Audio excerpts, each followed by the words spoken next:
તો આ ત્વમ પદની વાત થઈ. હવે તત્પદની વાત કરે છે.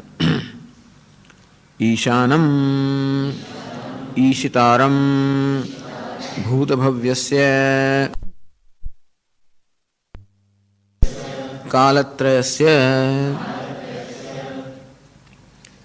એ આત્મા કહ્યું ઈશાનમ ભૂત ભવ્યસ્ય, ભૂત અને ભવ્ય અને વર્તમાન ત્રણેય કાળનો કયો છે ઈશાન. ઈશાન એટલે કે એ સર્વનો શાસક, સર્વથી પર, સર્વ મર્યાદાઓથી પર. શાસક કોણ કહેવાય? જે બધી મર્યાદાઓથી પર હોય. હું કોનું શાસન કરી શકું? જેની મર્યાદાથી હું પર હોઉં. હું શાસન ન કરી શકું, અર્થાત જે કેવી બધી જ રીતે મારાથી નીચે હોય, અથવા તો સર્વ રીતે હું એનાથી ઉપર હોઉં. નથી જે કાળનું શાસન કરનાર છે, અર્થાત જે કાળની મર્યાદાથી પર છે.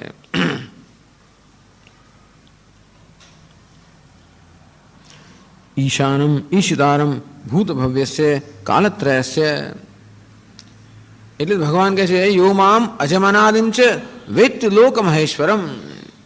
અજમ અનાદિમ ચ લોક મહેશ્વરમ. ત્રણેય લોકમાં મહાન ઈશ્વર આત્મા કેવો છે?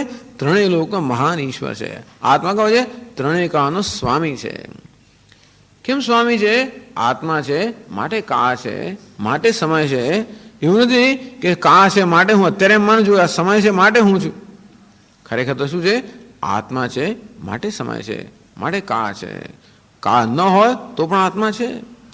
જેવી રીતે ગાઢ નિદ્રાની અંદર કાળનું કોઈ ભાન સભાનતા નથી, કાળનું અસ્તિત્વ નથી, છતાં પણ આત્માને પ્રકાશી રહ્યો હોય છે. તેથી આત્મા કેવો છે? ત્રણેય કાળનો સ્વામી, ત્રણેય કાળની મર્યાદાથી પર. આમ જેને અત્યારે કર્મફળનો ભોગતા માનવામાં આવે છે, જેને અત્યારે જીવ માનવામાં આવે છે, જન્મ મૃત્યુના અધીન માનવામાં આવે છે, જીવ અર્થાત જન્મ મૃત્યુના અધીન કાળત્રયની મર્યાદાઓ માનવામાં આવે છે, એ વાસ્તવમાં આ સર્વ મર્યાદાથી પર છે. એ જ જ્યારે આત્માને જાણવામાં આવે. સમીપે સામીપ્યમ અભેદેન જાનાતિ. અર્થાત આ આત્મા ભગવાને જેમ કહ્યું તેમ ક્ષેત્રજ્ઞમ ચાપી મામ વિદ્ધિ સર્વક્ષેત્રેષુ ભારત. સર્વક્ષેત્રમાં હે ભારત હું નારાયણ ક્ષેત્રજ્ઞ છું. આ જ્યારે નર અને નારાયણ કે જીવ અને ઈશ્વરને અભેદતયા જાણે છે. અર્થાત હું આ કાળત્રયનો સ્વામી છું, કાળત્રયની મર્યાદા મુક્ત છું. આ દેહ જે છે એ કાળની મર્યાદામાં છે. આ દેહનો જન્મ છે, દેહનું મૃત્યુ છે. હું તો આ મર્યાદાથી પર છું. આ રીતે જાણે છે. ન તતો વિજુગુપ્સતે. આ જ્ઞાનથી શું થાય? ધારો કે હું જાણ્યું તો શું સ્વામીજી, તો એનું શું પરિણામ આવે? એ કહેશે તતઃ તદ્વિજ્ઞાનાત ઉર્ધ્વમ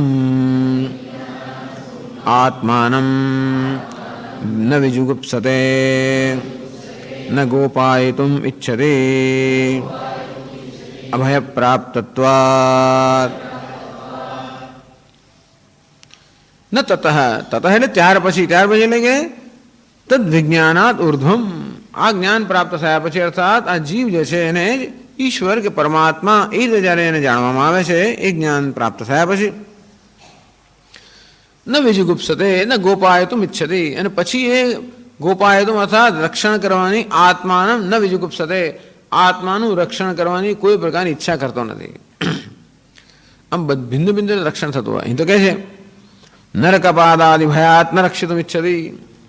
અત્યારે આપણે પોતાની જાતનું રક્ષણ કરવાનો ભિન્ન ભિન્ન પ્રયત્ન કર્યો. વૈદિક કાળમાં માણસ કેમ રક્ષણ પોતાનું કરતો હતો? જેથી મારું મોત સુધરે અને મર્યા પછી મારે નરકમાં ન જવું પડે, મર્યા પછી મને સ્વર્ગ પ્રાપ્ત થાય. એ રીતે પોતાની જાતનું રક્ષણ કરવા ઈચ્છતો હતો. એ સિવાય અત્યારે પણ આપણે ઈચ્છીએ કે હું ઘરડો થવું તો પછી મારું બરોબર સંભાળ લેવાય. એટલે એ લોકો ત્યારે સ્વર્ગની બધી તકેદારી સ્વર્ગની એ લોકો પહેલાં વ્યવસ્થા રાખતા હતા. આપણે ઘડપણની વ્યવસ્થા રાખીએ એટલે બરોબર આટલી ઇન્સ્યોરન્સ પોલિસી પાકે ને પેલી CTD ને TCD પાકે ને આ બધા એમ કરીને બધી આપણે વ્યવસ્થા કરી રાખતા હોઈએ, જેથી બધું વ્યવસ્થિત હોય. મને કોઈ પ્રકારનો ભય, કોઈ પણ અસલામતી ના લાગે. છે જ કરવું જ જોઈએ, ના કરશું એવું નથી કહેતા, કરવું જોઈએ. અને છતાંય પણ ન ગોપાયતુમ ઇચ્છતિ. આ જે જ્ઞાની પુરુષ છે એ આવું કોઈ રીતે પોતાની જાતનું રક્ષણ કરવાની ઈચ્છા કરતો નથી. અભય પ્રાપ્તત્વાદ. અભયમ વૈ પ્રાપ્તોસી જનક. યાજ્ઞવલ્ક કહે હે જનક, તું અભયને પ્રાપ્ત થયો છે. કારણ કે આ જ્ઞાન જે જીવન ઈશ્વરના ઐક્યનું જ્ઞાન, અભેદનું જ્ઞાન જેને થયું એ કેવું બને છે? ભયથી મુક્ત થઈ જાય છે. એ સમજાવે છે કે એમાં ભયથી મુક્ત થઈ ગયા. કહે છે આગળ યાવદ્ધિ ભયમધ્યસ્થઃ અનિત્યમાત્માનં મન્યતે તાવત ગોપાયિતુમિચ્છતિ આત્માનમ. ही प्रसिद्ध છે આ વસ્તુ. યાવત જ્યાં સુધી ભય મધ્યસ્થ અનિત્યમાં આત્માનમ મન્યતે, જ્યાં સુધી માણસ માને છે કે હું ભયની મધ્યમાં છું, ભયમાં છું. અને ભય ક્યારે હોય? અનિત્ય હોય ત્યાં. ક્યાં ભય હોય? જે અનિત્યતા હોય ત્યાં. અનિત્યતા અર્થાત જ્યાં પોતાનો વિનાશ થવાની શક્યતા હોય, જ્યાં પોતાનું અસ્તિત્વ ભૂસાઈ જવાની શક્યતા હોય એને અનિત્ય કહેવાય. અને એવું જ્યારે હોય ત્યારે ભય હોવાનો જ. અંતેથી ભયમાંથી પોતાનું રક્ષણ કરવાની ઈચ્છા રહેવાની છે કે ભાઈ મારી સાથે આવશો જરા, કેમ 10 વાગી ગયા, અંતેથી મારી સાથે આવો, પાછળ પાછળ આવો, આગળ આગળ વગેરે. કેમ? ભય છે. આ તો અંધારો રસ્તો છે. અને એવું થાય જ, ભય જન્મે છે. કેમ ભય જન્મે? કશુંક મને થઈ જશે. શું થશે? તો કે હું મરી જઈશ. મરી ના જવું તો મને મરી ના જવું તો પણ જે મરવાની ચિહ્નો જ એધાણી છે એનાથી પણ બચાવવા ઈચ્છું છું. ક્યાંક પડી જઈશ, ક્યાંક વાગશે, ક્યાંક હુમલો થશે, કંઈક દુઃખ થશે. આમ દુઃખ છે, ભય, વ્યાધિ છે, આ બધી વસ્તુઓ ભયના જે સૂચક હોવાને કારણે એ બધાને આપણે ટાળતા હોઈએ છીએ. આ મૃત્યુ અથવા દુઃખ, દર્દ, જે કંઈ વસ્તુ હોય એ બધામાંથી હું બચવા ઈચ્છું જ છું. આત્માનમ ગોપાયતુમ ઇચ્છતિ ભય મધ્યસ્થમ આત્માનમ યાવદ્ધિ મન્યતે. જ્યાં સુધી મનુષ્ય પોતાની જાતને ભયની મધ્યમાં છે એમ માને છે. હું કોણ છું? તુચ્છ છું, તણખલો છું. આ જગત કેવું છે? બધું આક્રમક છે. આમ સતત જગત મારા પર આક્રમણ કરી જ રહ્યું છે. અંતેથી દરેક જણ આ રીતે જ ઉછળતું હોય છે. કારણ કે નાના હોઈએ ત્યારે બધા આક્રમણ કરતા હજુ આપ્યા. મોટો ભાઈઓ તો બેસે લગાવી દે, મમ્મી પપ્પા ગુસ્સે થતા પણ તો આપણા. એટલે તેથી આ બાળક બિચારો હંમેશા આ ભયમાં જ ઉછળતું હોય છે. ખરેખર બધા બાળકો આસપાસના લોકો ભલે પ્રેમ કરતા હોય ખરા, પણ તોય પણ જરા મમ્મીનો જો છટકી તો બે ચાર લગાવી દે ખરી. ભાઈ પણ આપણે આપે ખરો, પણ તોય પણ જો જરા હડાવડા થયા તો એકાદ લગાવી દે. બધી બાજુથી આ નાના બાળકે પોતાનું રક્ષણ કરવાનું હોય જ છે. અને એ સતત ભયના વાતાવરણમાં ઉછેર થતો હોય છે. એ હોવાને કારણે દરેક જણને એમ લાગે કે મારું રક્ષણ જો નહીં કરું, મારું રક્ષણ કરવાની જવાબદારી મારી જ છે, નહીં કરું તો હું આઈ વિલ વાઇપ્ડ આઉટ, હું તો નષ્ટ જ થઈ જઈશ. આ જગત કેવું છે? સતત આક્રમણ કરવાનું. જ્યાં જાઓ ત્યાં આપણે આક્રમણ થતું હોય. સ્કૂલમાં તો મોટા લોકો આપણે દબાવતા હોય, શિક્ષકો, બધા એ લોકો આપણા પર આક્રમણ કરતા હોય. એટલે માણસ આક્રમક બની જતો હોય છે. પછી ઘણા લોકો બિચારા ડરમાં ને ડરમાં હંમેશા રહેતા હોય અને બીજા થોડા આક્રમક બની ગયા. પણ આ બંને જે જન્મે છે એ ડરમાંથી જ જન્મતો હોય છે. આક્રમક બની જવું જેથી બીજા મારા પર આક્રમણ ના કરે. મને કહે છે કે best defence is to offence is the best defence. મને કહે છે કે સારામાં સારો જો આપણી જાતનું રક્ષણ કેમ કરવું, બીજા પર આક્રમણ કરવું, એ જ રક્ષણ. એટલે આ કંઈ શારીરિક દ્રષ્ટિએ નહીં, આ તો મેનેજમેન્ટની દ્રષ્ટિની વાત કરવામાં આવે. મેનેજમેન્ટમાં પણ લોકો હંમેશા બીજા બધા તમારી કોઈ મિટિંગો ચાલતી હોય, કંઈ પણ ચર્ચાઓ ચાલતી હોય તો હંમેશા આક્રમણનો જ પ્રયત્ન થતો હોય. પોતે સાચો છે અને બીજો ખોટો છે. આ તો ગેમ ચાલતી જ આખી, આ રમત ચાલ્યા જ કરે બધી જગ્યાએ. આપણે એમ કે બાળકો જ આવી રમત કરે. ખાલી ક્રિકેટ રમતા રમતા બાળકો 1 કલાક રમે, એમાં 55 મિનિટ લડતા હોય છે અને 5 જ મિનિટ રમતા હોય છે. કેમ? ત્યાં બોલ કેમ નાખ્યો, જો મેં કેચ કર, એમ કરે. એ લોકોનો ઝઘડામાં જ મોટા ભાગનો સમય જાય. રમવાનું 5-10 મિનિટ. તો તમે બોર્ડ મિટિંગ જોજો, ત્યાં મોટા મોટા માણસો યાર ચાલે, કે પછી મિનિસ્ટરોની મિટિંગ જોજો, એમાં મોટા ભાગની વસ્તુ જ આવી વસ્તુમાં એમાં ખરેખર ઉપયોગી વસ્તુ બહુ ઓછી હોય છે.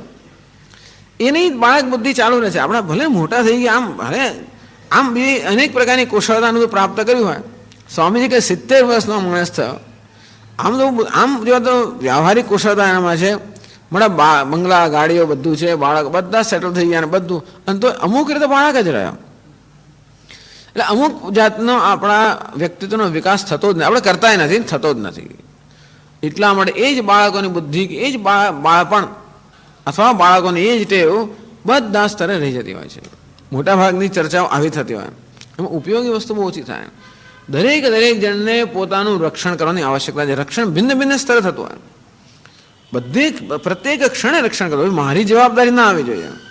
એટલે કયું રિસીવડ પ્રાર્થના આપણે કંઈક આપણે માલ મળે તો લખી આપવાનો કે મને માલ મળ્યો, તો લખ્યું હોય કે મળ્યો ખરો, પરંતુ હજી અમારે એનું ઇન્સ્પેક્શન કરવાનું બાકી છે. એટલે મળ્યો એટલે એમ નથી કે મળ્યો, જ્યાં સુધી અમે ખાતરી નથી કરી કે અમને જોઈતી વસ્તુને જોઈ એવી મળી છે ત્યાં સુધી એમ કે પ્રોવિઝનલી બસ આમ તાત્કાલિક કામ ચલાવવા મળ્યો છે, પણ મળ્યો એવી જાતની હું જવાબદારી તો લઉં જ નહીં. મને ત્યાં સુધી માણસો જવાબદારીમાંથી છૂટવા જ માગતા હોય છે. કેમ? કારણ કે જવાબદારી એ એક ભય કે હું જવાબદાર હોઈશ તો મારા પર આક્રમણ થશે, તો આ વસ્તુમાં કંઈ પણ દોષ હશે એ દોષ માટે હું ભાગી બનીશ, મને અપયશ મળશે. અને તેથી માણસ પોતાની અપમાનમાંથી, અપયશમાંથી, પછી ફેઇલ્યર અર્થાત કે અસફળતા, નિષ્ફળતામાંથી, આ બધામાંથી પોતાની સતત બચાવવાનો પ્રયત્ન કરતો હોય છે. એમ ન માનું કે માત્ર આપણે શારીરિક દ્રષ્ટિએ જ પોતાને બચાવવાનો પ્રયત્ન કરતા હોઈએ છીએ, પણ નિષ્ફળતામાંથી બચાવવાનો પ્રયત્ન, અપમાનમાંથી બચાવવાનો પ્રયત્ન, હાંસીમાંથી બચાવવાનો પ્રયત્ન, આમ શરીરના સ્તરે, ઇન્દ્રિયના સ્તરે, મનના લાગણીના સ્તરે, બુદ્ધિના સ્તરે, બધા જ સ્તરે ભય હોય છે. આમ શરીરના સ્તરે મારી જાતને હું કંઈક ઈજામાંથી બચાવવાનો પ્રયત્ન કરતા હોઉં, મનના સ્તરે મારી લાગણી ન દુભાય એ પ્રકારે એ રીતે બચાવવાનો પ્રયત્ન કરું, બુદ્ધિના સ્તરે મારો અહંકાર ન ઘવાય એ રીતે મારી જાતને બચાવવાનો પ્રયત્ન કરું. આ મનુષ્યનું બધું જ વર્તન, બધો જ વ્યવહાર આ ભયથી જ પ્રેરિત થતો હોય છે. કેવી કમનસીબી છે ને! આપણે એ પણ ખબર નથી, પ્રત્યેક ક્ષણે આપણા પર ભય સવાર થયેલો હોય છે અને આ ભયથી પ્રેરાઈને જ બધું વર્તન થતું હોય. જોજો, હું વર્તન વિચાર આવે કે વર્તન કરે ત્યારે પૂછવાનું કે આની પાસે કંઈક ભય રહેલો છે કે નહીં. જણા છે કશો ને કશો ભય રહેલો જ હોય છે. કશું બોલીએ તોય ભય, મારું ખરાબ ન દેખાય, પેલા જેની આગળ હું મારું ઓછું નીચું ન દેખાય, પેલાની આગળ હું મૂર્ખ ન ઠરું. આમ દરેક વખતે પોતાની જાતને બુદ્ધિમાન ઠરાવવાનો પ્રયત્ન, હું કંઈક છું એવું ઠરાવવાનો પ્રયત્ન, આ બધું શું છે? ભયમાંથી જ જન્મ્યો. પોતાની રીતે પુરવાર કરવાનો પ્રયત્ન. હંમેશા મનુષ્ય પ્રત્યેક ક્ષણે પોતાની રીતે પુરવાર કરવાનો પ્રયત્ન કે હું કંઈક છું, એમ પુરવાર કરવો પડે. એટલે જ ચર્ચાઓ ચાલે. ચર્ચાઓ છે ને, હું સાચો છું એ ઠરાવવા માટે. એને મને જોયું તો માણસો કલાકોના કલાકો સુધી ચર્ચાઓ કરે, હું સાચો છું. અને તેથી પુરવાર કરવાની જરૂર છે કે હું કંઈક છું. ટૂંકમાં બધું જ વર્તન આ શેમાંથી? ભયમાંથી જન્મતું હોય છે. એનું નામ સંસાર. આ સંસાર એટલે આ ભય જેના પર સવાર થયો છે, આમ જે ભયથી પ્રભાવિત છે. યાવદ્ધિ ભય મધ્યસ્થ અનિત્યમાત્માન મન્યતે. જ્યાંથી માણસ પોતાની જાતને ભયની મધ્યમાં હોય એમ સમજતો હોય, અનિત્ય સમજતો હોય, આક્રમણને યોગ્ય સમજતો હોય, કાળની મર્યાદામાં સમજતો હોય, અને તેથી કંઈક પોતાને થઈ શકે એવું સમજતો હોય, ત્યાં સુધી હંમેશા પોતાનું રક્ષણ ભિન્ન ભિન્ન રીતે કરવાનો પ્રયત્ન કરવાનો હોય. બધા જ સ્તરે, વક્તાઓ અને શ્રોતા બધા જ સ્તરે રક્ષણ થવાનો પ્રયત્ન કરતો હોય. કોઈ પણ માણસ દરેક વખતે પોતાનો પ્રભાવ પાડવાનો અથવા તો બીજા પર કોઈ રીતે બીજાનું નિયંત્રણ કરવાનો સતત પ્રયત્ન થતો જ હોય છે. એ નિયંત્રણ કરવાની જરૂર પણ ભયમાંથી જ જન્મતી હોય છે. જો હું બીજાનું નિયંત્રણ નહીં કરું તો લોકો મારા પર ચડી જ બેસે. આપણે એમ લાગે કે જો આ લોકોને આમ નહીં કરો સ્વામીજી, ફલાણું નહીં કરો તો લોકો તમારા માથા પર બેસી જશે વગેરે વગેરે. અને તેથી અમુક કરવાની જરૂર હોય એટલે મારા માથા પર બેસી જાય વગેરે. એટલે બધા વર્તનમાં આવું જ હોય. કેમ નિયંત્રણ કરવું, કેમ બધાને દાબમાં રાખવા વગેરે વગેરે.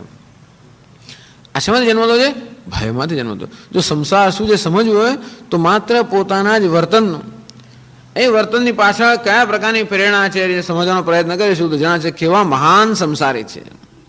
માત્ર ઉંમર બદલાય, માત્ર વેશ બદલાયો, ભાષા બદલાય, ચાતુર્ય બદલાયો, સ્માર્ટનેસ બદલાય, બધું બદલાયું હશે, પણ આ વસ્તુ તો અકબંધ રહેતી હોય છે. આ બધી વસ્તુઓ જ્યાં સુધી આ તરફ ધ્યાન ન આપવામાં આવે ત્યાં સુધી બધી વસ્તુઓ અકબંધ રહે. અકબંધ એટલે અણિશુદ્ધ રહે, માણસમાં કશો જ ફેર ના પડે. જો જ્યાં સુધી આના પર વિચાર ન કરવામાં આવે, અનટિલ વી એડ્રેસ, આની તરફ જો ધ્યાન ન આપવામાં આવે અને એનું નિવારણ ન કરવામાં આવે ત્યાં સુધી આ વસ્તુ એમને નથી જતી. એટલે જ હંમેશા જ્ઞાન માટે જ્ઞાન, વિવેક, સમજને આટલું મહત્વ આપવામાં આવે છે. અજ્ઞાનમાંથી, અવિવેકમાંથી, ગેરસમજમાંથી જ આ બધું ઉત્પન્ન થયું છે.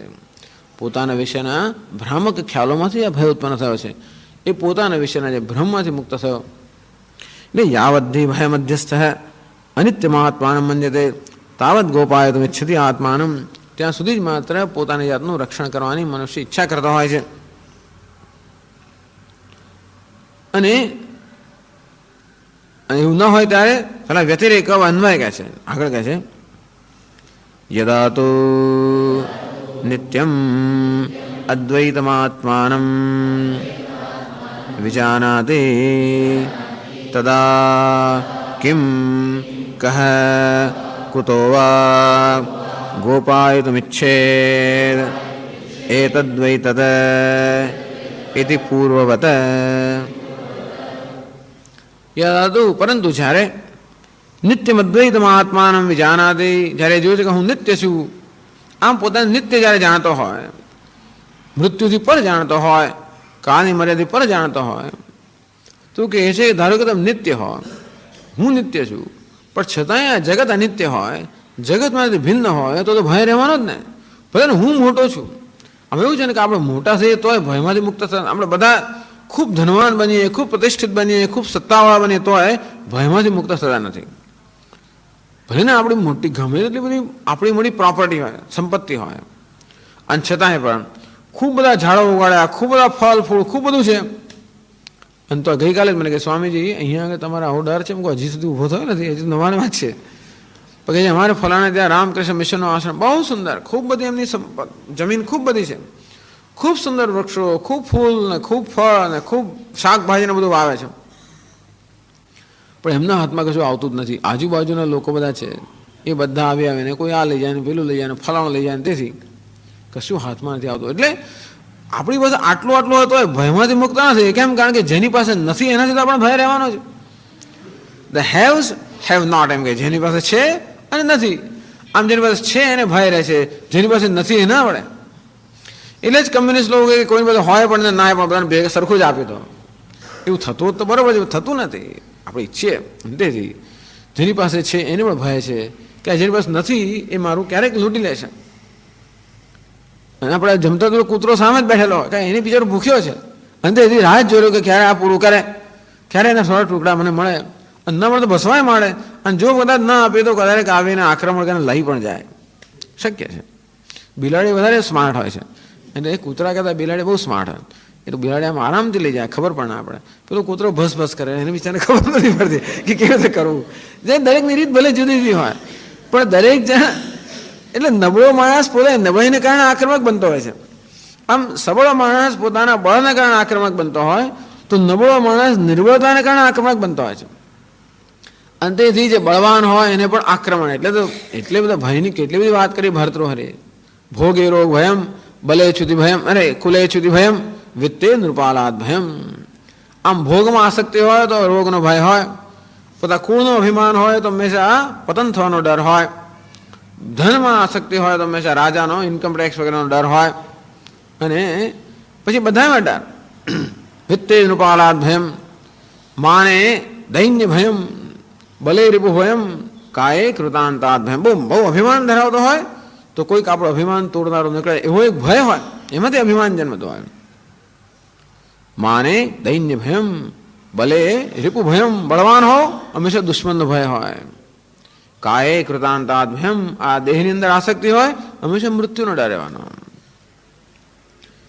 પછી જ્ઞાને વાદ ભયમ, બહુ જ્ઞાની પુરુષ છું, વિદ્વાન છું, હંમેશા કોઈ વાદીઓ આવવાના, અર્થાત કોઈ વિવાદ કરીને પણ મને કોઈ રીતે ઉતારી પાડવાનો પ્રયત્ન થવાનો હોય. ગુણે ખલ ભયમ, બહુ ગુણવાન માણસ હોય એટલે બહુ ખૂબ સારા ગુણો ધરાવતો હોય તો પણ ખલ દુષ્ટ લોકોનો ભય, કે એ લોકો હંમેશા જ્યાં સારું હોય ત્યાં ખરાબ જ જોનારા હોય. ડર રહેવાનો જ આપણે, કોઈ શું કહેશે, કારણ કે મને બહુ મારા ખૂબ ગુણ ધરાવનારા હો એટલે એનાથી સભાનો હો તો કોઈ શું કહેશે, કોઈ શું નહીં કહે. રૂપે જરાયા ભયમ, બહુ રૂપનો ડર આપણને આસક્તિ હોય તો વૃદ્ધાવસ્થાનો ડર.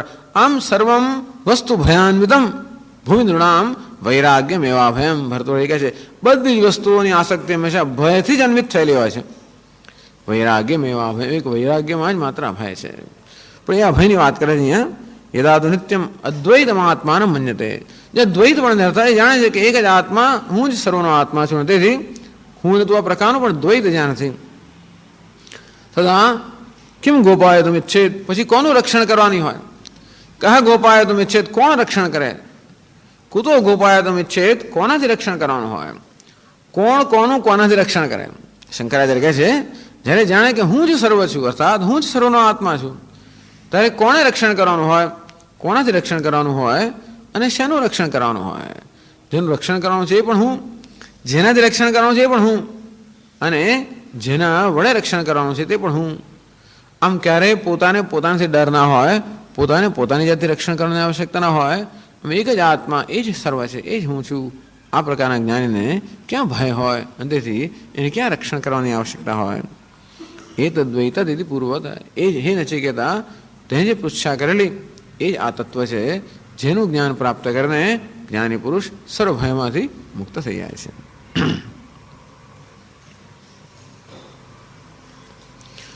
ઓમ પૂર્ણમદ પૂર્ણમિદમ પૂર્ણાત પૂર્ણમુદચ્યતે પૂર્ણસ્ય પૂર્ણમાદાય પૂર્ણમેવાવશિષ્યતે. ઓમ શાંતિ શાંતિ શાંતિ. શંકરં શંકરાચાર્યં કેશવં બાદરાયણં સૂત્રભાષ્યકૃતૌ વંદે ભગવन्तૌ પુનઃ પુનઃ. ઈશ્વરો ગુરુરાત્મેતિ મૂર્તિભેદવિભાગિને વ્યોમવદ્વ્યાપ્તદેહાય દક્ષિણામૂર્તયે નમઃ. ઓમ શાંતિ શાંતિ શાંતિ.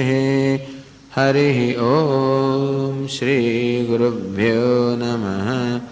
હરિ ઓમ.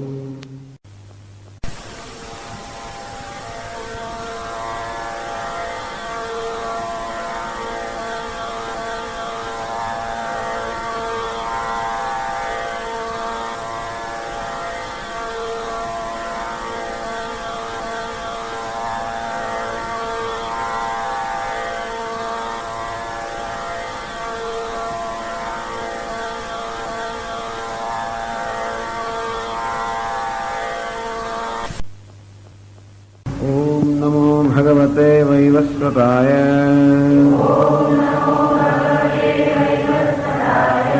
मृत्यवे ब्रह्मविद्याचार्याय नचिकेतसे च रूपं रसं गन्धं शब्दान् स्पर्शांश्च मैथुनान्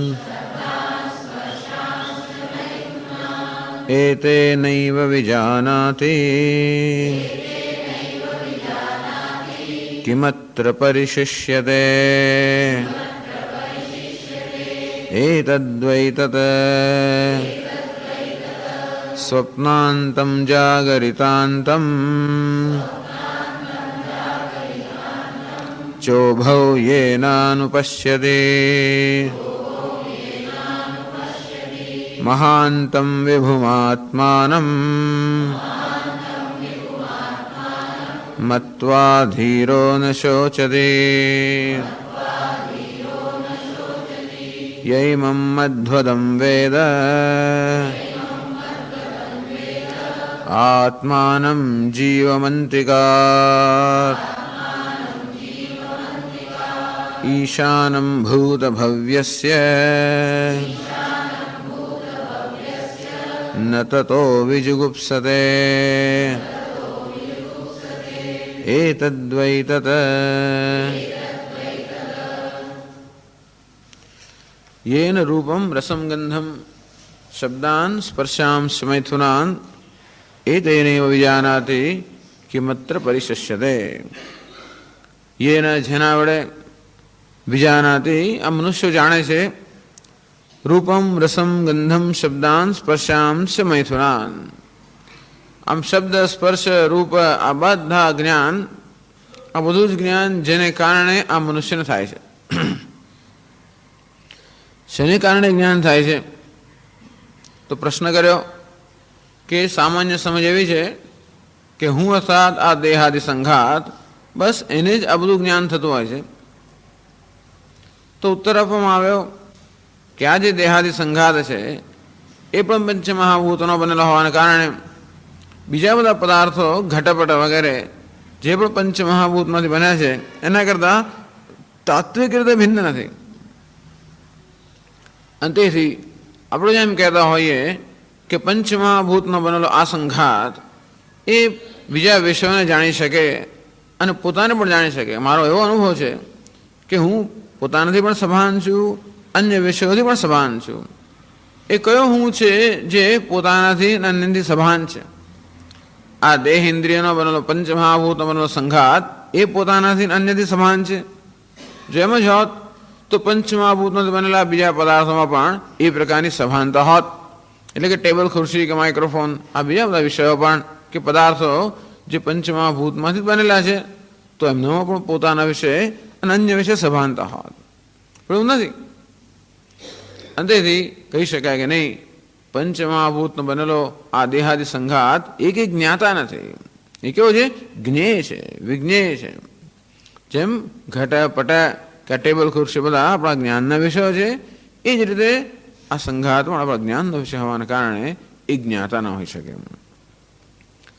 એ તેનૈવ વિજાનાતિ, એ તેનૈવ વિજ્ઞાન સ્વભાવેન આત્મના એવ વિજાનાતિ. અને તેથી આ મનુષ્ય આ કોઈ જડ દેહાદિ સંઘાતથી જ્ઞાન પ્રાપ્ત કરે છે કે આ દેહાદિ સંઘાત જાણે છે એવું નથી. એ તેના વિજ્ઞાન સ્વભાવેન આત્મના, આત્મા જેનું સ્વભાવ કે સ્વરૂપ વિજ્ઞાન છે, અર્થાત ચૈતન્ય જે આત્મા છે એના વડે જ આ બધું જ્ઞાન થાય છે, એને કારણે જ્ઞાન થાય છે. અર્થાત એ જ્યારે મનને, ઇન્દ્રિયોને આ દેહાદિ સંઘાતને પ્રકાશિત કરે ત્યારે આ દેહાદિ સંઘાત ચેતન બનતો હોય છે. અને તેથી આ જાણવાની એક જ અગત્ય છે, એક જ વસ્તુની અગત્યતા એ છે કે જે ચેતનતા દેહાદિ સંઘાતમાં છે, જેને કારણે હું એના આત્મા માનું છું, જેને કારણે એ સર્વ જ્ઞાન પ્રાપ્ત કરે જેવું સમજું છું, એ ચેતનતા વાસ્તવમાં પોતાની નથી, અન્યની છે. આત્માને કારણે આ સંઘાત ચેતન છે, એને કારણે એમાં સભાનતા છે. કિમત્ર પરિશિષ્યતે, તો આ જે ચૈતન્ય આત્મા એ કેટલા છે? શું પ્રત્યેક સંઘાતની અંદર ભિન્ન ભિન્ન આત્મા છે, ભિન્ન ભિન્ન ચૈતન્ય છે? તો કે નહીં, ચૈતન્ય એક જ છે. કારણ કે ચૈતન્ય જે વિજ્ઞાન સ્વરૂપ છે, જ્ઞાન સ્વરૂપ છે, જે સર્વ પ્રકારના જ્ઞાનને પ્રકાશિત કરે છે, સર્વ પ્રકારના પદાર્થોને પ્રકાશિત કરે છે, એનો પોતાનો કોઈ આકાર નથી. જે સર્વ આકારને પ્રકાશિત કરતો હોય એનો પોતાનો કોઈ આકાર નથી. જે સર્વ વિશિષ્ટતાઓને પ્રકાશિત કરતો હોય એનામાં પોતાનો કોઈ વિશિષ્ટતા નથી. આમ નિર્વિશેષ નિરાકાર જે ચૈતન્ય, એ ચૈતન્ય અનેક ન હોઈ શકે. કારણ કે એક ચૈતન્યને બીજા ચૈતન્યથી જુદી કરનારી કોઈ સીમા નથી. ભલે આપણને એમ લાગતું હોય કે ચૈતન્ય આત્મા માત્ર આ દેહાદિ સંઘાત પૂરતો મર્યાદિત છે, પણ એવું ન હોઈ શકે. કારણ કે આ સંઘાત પણ ખરેખર ચૈતન્યથી પ્રકાશિત હોવાને કારણે સંઘાત ચૈતન્યમાં છે, ચૈતન્ય સંઘાતમાં છે એમ નથી. અને તેથી આ વિજ્ઞાન સ્વરૂપ આત્મા કે ચૈતન્ય આત્મા એનો કોઈ આકાર, વિકાર કે વિશેષતા ન હોવાને કારણે એ કોઈ સર્વત્ર છે, સર્વ અંતઃકરણને, સર્વ સંઘાતને પ્રકાશિત કરનાર છે, સર્વ સંઘાતને ચેતનતા પ્રદાન કરનાર છે. કિમત્ર પરિશિષ્યતે, તો એવું શું છે જે આત્મા વડે જ્ઞાત ન હોય? એવું શું છે જેને આત્મા પ્રકાશિત ન કરતો હોય? આત્મા સર્વને પ્રકાશિત કરે છે. અને તેથી એ ચૈતન્યને આત્મરૂપે જાણનાર વિદ્વાન કેવો છે? એ પણ સર્વજ્ઞ છે. એ તદ્વૈતદ, હે નચિકેતા, તે જેના વિશે પૃચ્છા કરેલી એ આ જ તત્વ છે. એ જ વિજ્ઞાન સ્વભાવ આત્મા છે જે સર્વ જ્ઞાનને ઉજાડે છે અને તેથી જે સર્વજ્ઞ છે. સ્વપ્નાંતમ, એ જ વસ્તુ કહેવામાં આવી. સ્વપ્નાંતમ જાગરિતાંતમ ચ ઉભૌ યેન અનુપશ્યતિ. જે સ્વપ્નમાં જે હોય છે તે જાગ્રત અવસ્થામાં જે ઉભૌ યેન અનુપશ્યતિ, જે વિજ્ઞાન સ્વભાવ આત્મા વળી મનુષ્ય જાગ્રત અવસ્થામાં અને સ્વપ્ન અવસ્થાના બધા અનુભવ પ્રાપ્ત કરે. મહાંતમ વ્યુમાત્માનમ મત્વા ધીરો ન શોચતી. એ આત્મા જે મહાન છે અર્થાત સર્વવ્યાપી છે. વિભુ અર્થાત વિવિધેન ભવતી, જે દરેક પદાર્થ રૂપે અભિવ્યક્ત થતો હોય એવો વિભુ અને મહાન, સર્વવ્યાપી અને સર્વ નામ રૂપમાં રહેલો એ પરમાત્માને જાણીને વિદ્વાન ન ધીરો ન શોચતી. ધીર અર્થાત જ્ઞાની પુરુષ ન શોચતી, શોકથી મુક્ત થઈ જાય છે. પહેલાં કહ્યું કે આત્માનું જ્ઞાન પ્રાપ્ત કરીને અજ્ઞાનમાંથી મુક્ત થાય છે. એક આપણામાં આવી ગ્રંથિ કોમ્પ્લેક્સ હોય છે કે હું જાણતો નથી. આમ જ્ઞાનની પણ મર્યાદાને કારણે આપણને મર્યાદા લાગતી હોય છે. તો જ્યારે એમ કહેવામાં આવે છે કે વિદ્વાન કે જ્ઞાની પુરુષ સર્વજ્ઞ છે, અર્થાત એ અજ્ઞાનની એટલે જ્ઞાનની મર્યાદાને કારણે, જ્ઞાનની પરિચ્છિન્નતાને કારણે જે મર્યાદા ચાલતી હતી એ મર્યાદાથી મુક્ત થઈ જાય છે. એને એવું લાગતું નથી કે હું કશું જાણતો નથી. જે કંઈ જાણવાનું છે એ સર્વ હું જાણું છું, એ પ્રકારનો એને સંતોષ છે. ચોથા મંત્રમાં કહ્યું ધીરો ન શોચતે. આ ધીર એટલે વિદ્વાન મનુષ્ય ન શોચતે.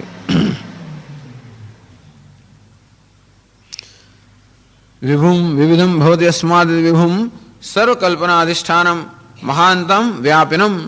આમ જે સર્વવ્યાપી છે, સર્વકલ્પનાનું અધિષ્ઠાન છે એવા આત્માને, એટલે કે હું એવું છું, હું આ સમગ્ર જગતરૂપી કલ્પનાનું અધિષ્ઠાન છું, હું સર્વત્ર વ્યાપ્ત છું. આગળ કહ્યું ચૈતન્યની વ્યાપકતા કેટલી, શું માત્ર દેહમાં કે ઉપાધિ પૂરતો જ મર્યાદિત કે નહીં, મહાંતમ જે સર્વવ્યાપક છે, જેની વ્યાપકતાની કોઈ મર્યાદા નથી, કારણ કે એની વ્યાપકતામાં કોઈ અવરોધરૂપ ન બની શકે. જેમ આકાશની વ્યાપકતામાં કોઈ મર્યાદા નથી, આ દિવાલો આકાશની વ્યાપકતામાં અવરોધરૂપ ન બની શકે, કારણ કે આકાશ એનાથી સૂક્ષ્મ છે. અંતે રીતે આ દેહ ઇન્દ્રિય સંઘાત એ આત્માની વ્યાપકતામાં મર્યાદિત કે અવરોધરૂપ ન બની શકે, કારણ કે સૂક્ષ્માથી સૂક્ષ્મ છે. મહાંતમ અર્થાત જે સર્વવ્યાપી છે, અર્થાત દેશ કાળ સર્વ મર્યાદાઓથી પર છે. વિભૂમ જે સર્વ નામરૂપની કલ્પનાનું અધિષ્ઠાન છે. મત્વા ધીરો ન શોચતી. આવા પરમાત્માને આત્મ સ્વરૂપ જાણીને ધીર અર્થાત જ્ઞાની પુરુષ ન શોચતી સર્વ શોકમાંથી મુક્ત થઈ જાય છે. શોકનું કારણ છે અલ્પતાની લાગણી. જ્યારે જ્યારે મનુષ્ય અલ્પતાનો અનુભવ કરે ત્યારે મનમાં શોક જન્મતો હોય છે. એકલતાની લાગણી, ભેદની લાગણી, હું ભિન્ન છું, અન્ય ભિન્ન છે, આ ભેદભાવમાંથી શોક જન્મતો હોય છે, ભય જન્મતો હોય છે, શોક જન્મતો હોય છે. અલ્પતામાંથી શોક જન્મતો હોય છે. મહાનતમ પોતાની જાતને સર્વત્ર વ્યાપ્ત જાણીને, સર્વત્ર વ્યાપ્તનો અર્થ એવો નહીં માનવાનો કે હું જાણે આખી દુનિયામાં ફેલાઈ ગયો, એવો પ્રકારનો અનુભવ મને થાય. ઘણા લોકો કહે મને આવો અનુભવ થયો કે હું પહાડ જેવો બની ગયો, અને આમ બની ગયો, અને પેલો બની ગયો, કે આમ બધે વ્યાપ્ત બની ગયો. આ બધી મનની અવસ્થા, કદાચ બની ગયો તો પણ આ બધી મનની કલ્પનાઓ છે, એ મનની અવસ્થાઓ છે. અમુક કલ્પના કરી કરીને મન એટલું બધું એની સાથે તદાકાર બની જાય કે એવું થાય પણ ખરું. પણ સર્વવ્યાપકતા એ કોઈ અનુભવ નથી. સર્વવ્યાપકતા એ જે સત્ય છે એને માત્ર ઓળખવાનું છે. એટલે એવું નથી કંઈક બની જાય મારામાં હું સર્વવ્યાપ્ત બની ગયો. અત્યાર સુધી સર્વવ્યાપ્ત ન હતો અને હવે બની ગયો, એ બનવાની પ્રક્રિયા આત્મામાં ના હોય. પરંતુ હું સર્વવ્યાપ્ત છું, એ કઈ રીતે સર્વવ્યાપ્ત છે એ સમજવાનું છે. એવું બની જ ના શકે કે દેહની દ્રષ્ટિએ હું સર્વત્ર વ્યાપ્ત હોઉં, ન જ બની શકે. એવું પણ ન બની શકે કે આ મનની દ્રષ્ટિએ હું સર્વવ્યાપ્ત હોઉં. ક્યારે મન બધાને વ્યાપી જ ન શકે, મન મર્યાદિત છે. કદાચ સમગ્ર જગતનું મન દર્શન કરે અત્યારે છે તે, તો એ પણ સર્વવ્યાપી એટલા નથી કે ભૂતકાળમાં શોધનું એનું એમાં વ્યાપકતા નથી, ભવિષ્યમાં વ્યાપકતા નથી, અને જાગ્રતનું જો સ્વપ્નનું જોતું નથી, અને સુષુપ્તિનું જોતું નથી. અને તેથી ગમે તેટલું મન વ્યાપ્ત બને, એવો ગમે તે પ્રકારનો અનુભવ માનસિક દ્રષ્ટિએ થતો હતો પણ એ ક્યારે સર્વવ્યાપકતાનો અનુભવ ન હોઈ શકે. ટૂંકમાં સર્વજ્ઞ એટલે સર્વ જાણવું, સર્વત્ર વ્યાપ્ત હોવા કોઈ અનુભવના વિષયો નથી, આ કોઈ મનની અવસ્થાઓ નથી. આ આત્મા કે ચૈતન્ય જે વાસ્તવમાં છે એને કઈ રીતે હું સર્વવ્યાપ્ત છું? એ જ રીતે કે આ દેશની કોઈ મર્યાદાથી હું પર છું. આ દેશનો જે ખ્યાલ છે એનો પણ અભાસક છું, એનું પણ અધિષ્ઠાન હોવાના કારણે એ રીતે હું સર્વવ્યાપક છું. સર્વવ્યાપક અર્થાત દેશની મર્યાદાથી પર. એમને કે સર્વ દેશમાં હું ફેલાયેલો છું એ રીતે સર્વવ્યાપક છું, પરંતુ આ દેશના ખ્યાલની મર્યાદાથી પર. ન શોચતી.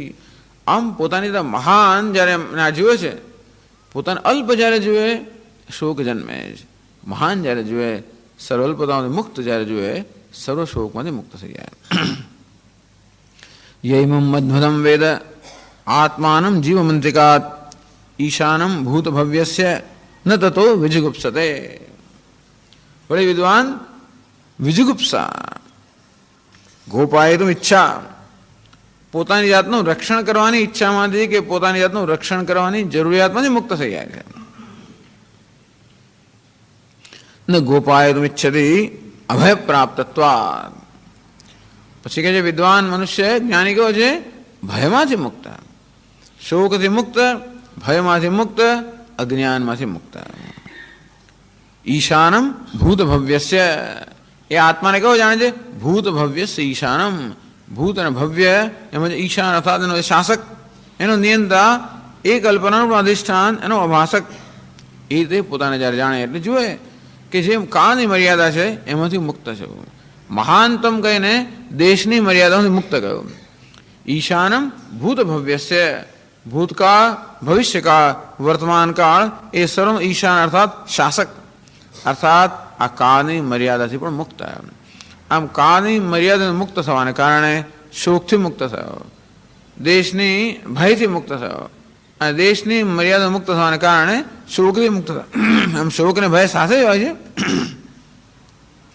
છતાં એક મૃત્યુનો જે ભય સતત રહેતો હોય છે, એ મૃત્યુનો ભય કાળની મર્યાદાને કારણે હોય કે હું જન્મ, મૃત્યુ, જરા આ સર્વને અધીન છું અને તેથી મર્ત્ય છું, મૃત્યુને અધીન છું. એ મૃત્યુનો ભય સતત હોય છે. હું મૃત્યુને અધીન નથી. આ દેહાદી ઉપાધિ છે એ મૃત્યુને અધીન છે. હું ચૈતન્ય કાળને મૃત્યુને અધીન નથી. આ જ્ઞાનથી મનુષ્ય મૃત્યુમાંથી જન્મતા ડરમાંથી મુક્ત થઈ જાય અને સતત આપણી જાતનું રક્ષણ કરવાની આવશ્યકતા આ મૃત્યુના ભયમાંથી હોય છે. મૃત્યુ એટલે કંઈક હરાઈ જાય, કંઈક આપણું જતું રહે, આપણું પ્રાણ જતો રહે તો મોટા મોટી વસ્તુ જતી રહી. પછી સિવાય બીજી કશી વસ્તુ પણ આપણે ગુમાવી કોઈ લઈ જાય કે જતી રહે તો પણ થોડુંક મૃત્યુ જેવું જ આપણને લાગે. આપણું કોઈ ધન જતું રહે, સંપત્તિ જતી રહે, કશું બીજું જતું રહે તો પણ એ થોડી ઘણા અંશે મૃત્યુ જ છે. એટલે એવું કે મૃત્યુ સર્વહરશ્ચાહમ. શંકરાચાર્ય કે મૃત્યુ બે પ્રકારનું છે. એક તો માત્ર ધન વગેરેનું હરણ કરનાર મૃત્યુ છે અને બીજું મૃત્યુ પ્રાણ શુદ્ધ પણ હરણ કરે. એટલે આમ દેહ વગેરેનું હરણ કરનાર પણ મૃત્યુ છે. એ બધાનો પણ ડર.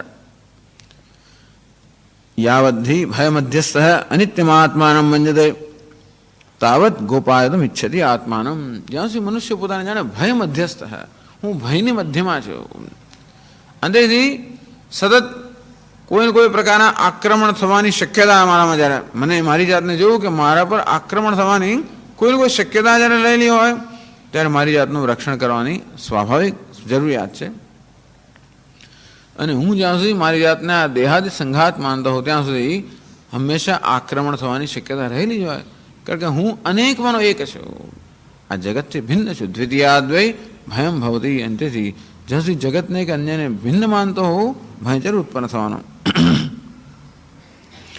યદા તો નિત્યમદ્વૈતમાત્માનમ વિજાનાતિ તદા કિમ કઃ કુતો વા ગોપાયતુમિચ્છેત. યદા તો નિત્યમદ્વૈતમાત્માનમ વિજાનાતિ. પરંતુ જ્યારે નિત્યમ અદ્વૈતમ, નિત્ય અર્થાત કાથી પર, કાની મર્યાદાથી પર, અદ્વૈત અર્થાત ભેદભાવથી પર. આ ભેદભાવ પણ આત્મામાં નથી. ભેદભાવ સર્વ ઉપાધિના સ્તરે છે. કિમ ગોપાયતુમિચ્છેત. પછી કોનું રક્ષણ કરવાની જરૂર રહે? કહ ગોપાયતુમિચ્છેત, કોણ રક્ષણ કરે?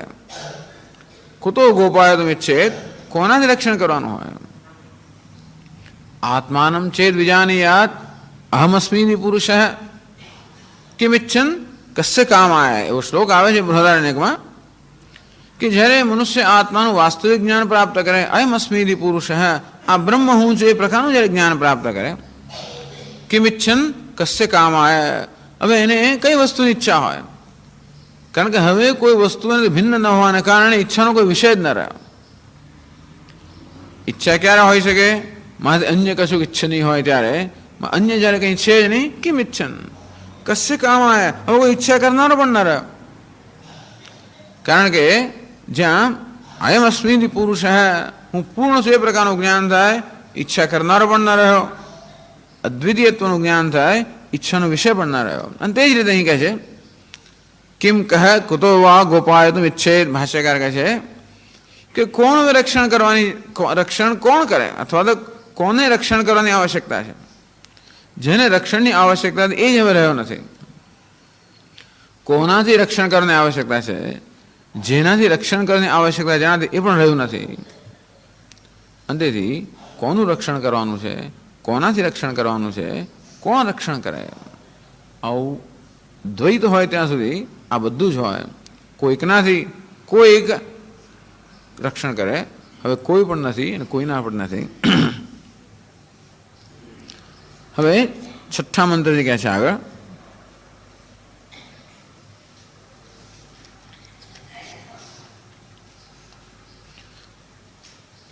કેવું આત્મજ્ઞાની સર્વ આત્માના દર્શન કરે છે, કઈ રીતે છઠ્ઠા મંત્રમાં એ સમજાવે છે. એની પહેલા આગળ ભાષ્યમાં કહે છે 90મા પાના પર ત્રીજી લીટી,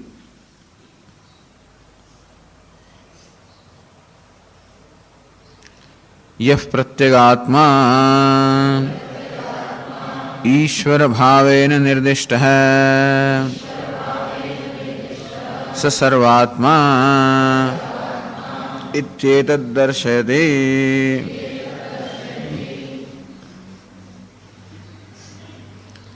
यह प्रत्यगात्मा सर्वात्म भावेन निर्दिष्ट है. ईशानम भूत भव्यस्य, आत्मा विषय चौथा मंत्र में क्या, पांचवा मंत्र क्या होगी, ईशानम भूत भव्यस्य, भूत भव्यस्य ईशानम. भूत वर्तमान અને ભવિષ્ય સર્વનો ઈશાન અર્થાત જે એમનો નિયામક છે, શાસક છે, ઈશ્વર છે. યહ પ્રત્યેગાત્મા ઈશ્વરત્વેન નિર્દિષ્ટ, ઈશ્વર ભાવેન નિર્દિષ્ટ હૈ. જે પ્રત્યેગાત્માનો આગળના મંત્રમાં ઈશ્વર એ રૂપે નિર્દેશ કરવામાં આવ્યો. તો કેમ શાનો ઈશ્વર છું, ભૂત ભવ્યस्य ईशान है. भूतकाळ, वर्तमान काळ, भविष्य काळ, देश काळ સર્વનો ઈશ્વર. ઈશ્વર ક્યારે કહેવાય, જ્યારે કશાકથી આપણે પરતંત્ર ન હોઈએ, આપણે એને સ્વતંત્ર હોય તો આપણે ઈશ્વર કહેવાય. હું દેશ અને કાળથી સ્વતંત્ર છું, દેશ અને કાળનો પણ અવભાષક છું, દેશ અને કાળનો સાક્ષી છું. અને આ રીતે આત્મા દેશ અને કાળનો ઈશાન એટલે કે ઈશ્વર છે. આમ આત્માને જ્યારે કે બ્રહ્મને પણ ઈશ્વર કહેવામાં આવે, એ ઈશ્વર કે ઈશ્વરત્વ મુખ્ય અર્થમાં નથી હોતું. સામાન્ય આપણે કોઈ ઈશ્વર કહીએ કે શાસક કહીએ ત્યારે કહેતા હોય જ્યારે મુખ્ય અર્થમાં એ શાસક હોય, અર્થાત એની પાસે કોઈ દંડ હોય, સત કંઈક હોય અને એ રીતે લોકો પર શાસન કરતા હોય. પણ પરમાત્મા એ અર્થમાં શાસક કે ઈશ્વર નથી કે દંડ એના હાથમાં હોય. એની સન્નિધિ માત્રથી જ એ જાણે સર્વનું શાસન ન કરતા હોય. જેમ ઈશાવાસ્યમાં ચર્ચા થતી હતી કે દેવદત્ત અનેક બધા અરીસામાં પોતાનું પ્રતિબિંબ જુએ છે, અને તેથી દેવદત્ત હોવા માત્રથી જ બધા પ્રતિબિંબનો ઈશ્વર છે. બધા જ પ્રતિબિંબ દેવદત્તને અધીન છે. દેવદત્ત હાથ ઊંચો કરે, આપોઆપ બધા પ્રતિબિંબ હાથ ઊંચો કરે જ, એમને કોઈ સ્વતંત્રતા નથી. અને દેવદત્ત હોવા માત્રથી, એ સર્વનો આત્મા હોવા માત્રથી, પ્રત્યેગાત્મા બધા જ પ્રતિબિંબનો આત્મા હોવા માત્રથી દેવદત્ત આ બધાનો ઈશ્વર છે, બધાનો શાસક છે. શાસક હોવ્યા વગર શાસક છે. પ્રતિબિંબની દ્રષ્ટિએ જોઈએ તો આપણે કહીએ કે દેવદત્ત શાસક છે. દેવદત્તની દ્રષ્ટિએ જોઈએ તો એ શાસક નથી. એકેય પ્રતિબિંબો પર શાસન કરવાનો કોઈ પ્રયત્ન નથી કરતો. પણ પ્રતિબિંબની દ્રષ્ટિએ જોવા જઈએ તો કારણ કે પ્રતિબિંબમાં સ્વતંત્રતા નથી, અંતેથી આપણે કહીએ કે એનો કોઈક શાસક છે. આ દેવદત્ત ઊભો કેમ થયો, જેને કારણે દેવદત્ત ઊભો થયો, જેને કારણે એટલે પ્રતિબિંબ ઊભું થયું, બેસી ગયું, એનો શાસક છે. આમ સન્નિધિ માત્રથી શાસકતા છે. આત્મા સન્નિધિ માત્રથી શાસક છે કે ઈશ્વર છે. યહ પ્રત્યેગાત્મા ઈશ્વર ભાવેન નિર્દિષ્ટ હૈ. પ્રત્યેક જે પ્રત્યેક આત્માનો ઈશ્વર છે એ પ્રકાર નિર્દેશ કરવામાં આવ્યો. સહ સર્વાત્મા, એ સર્વનો આત્મા છે. ઇત્યેતદ નિર્દિશતી, હવે એ દેખાડવામાં આવે છે કેવી રીતે આ પ્રત્યેક આત્મા સર્વનો આત્મા છે. આગળ આપણો ઉલ્લેખ તો કર્યો, પણ હવે બતાવે છે છઠ્ઠા મંત્રમાં, યહ પૂર્વમ તપસો જાતમ અભ્યઃ પૂર્વમજાયત ગુહાં પ્રવિશ્ય તિષ્ઠન્તમ યો ભૂતેભિર્વ્યપશ્યત એતદ્વૈ તત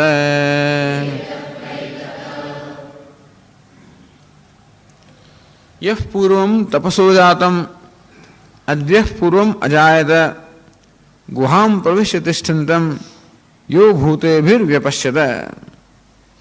જરા થોડોક અટપટો મંત્ર છે. પૂર્વમ તપસ જાતમ,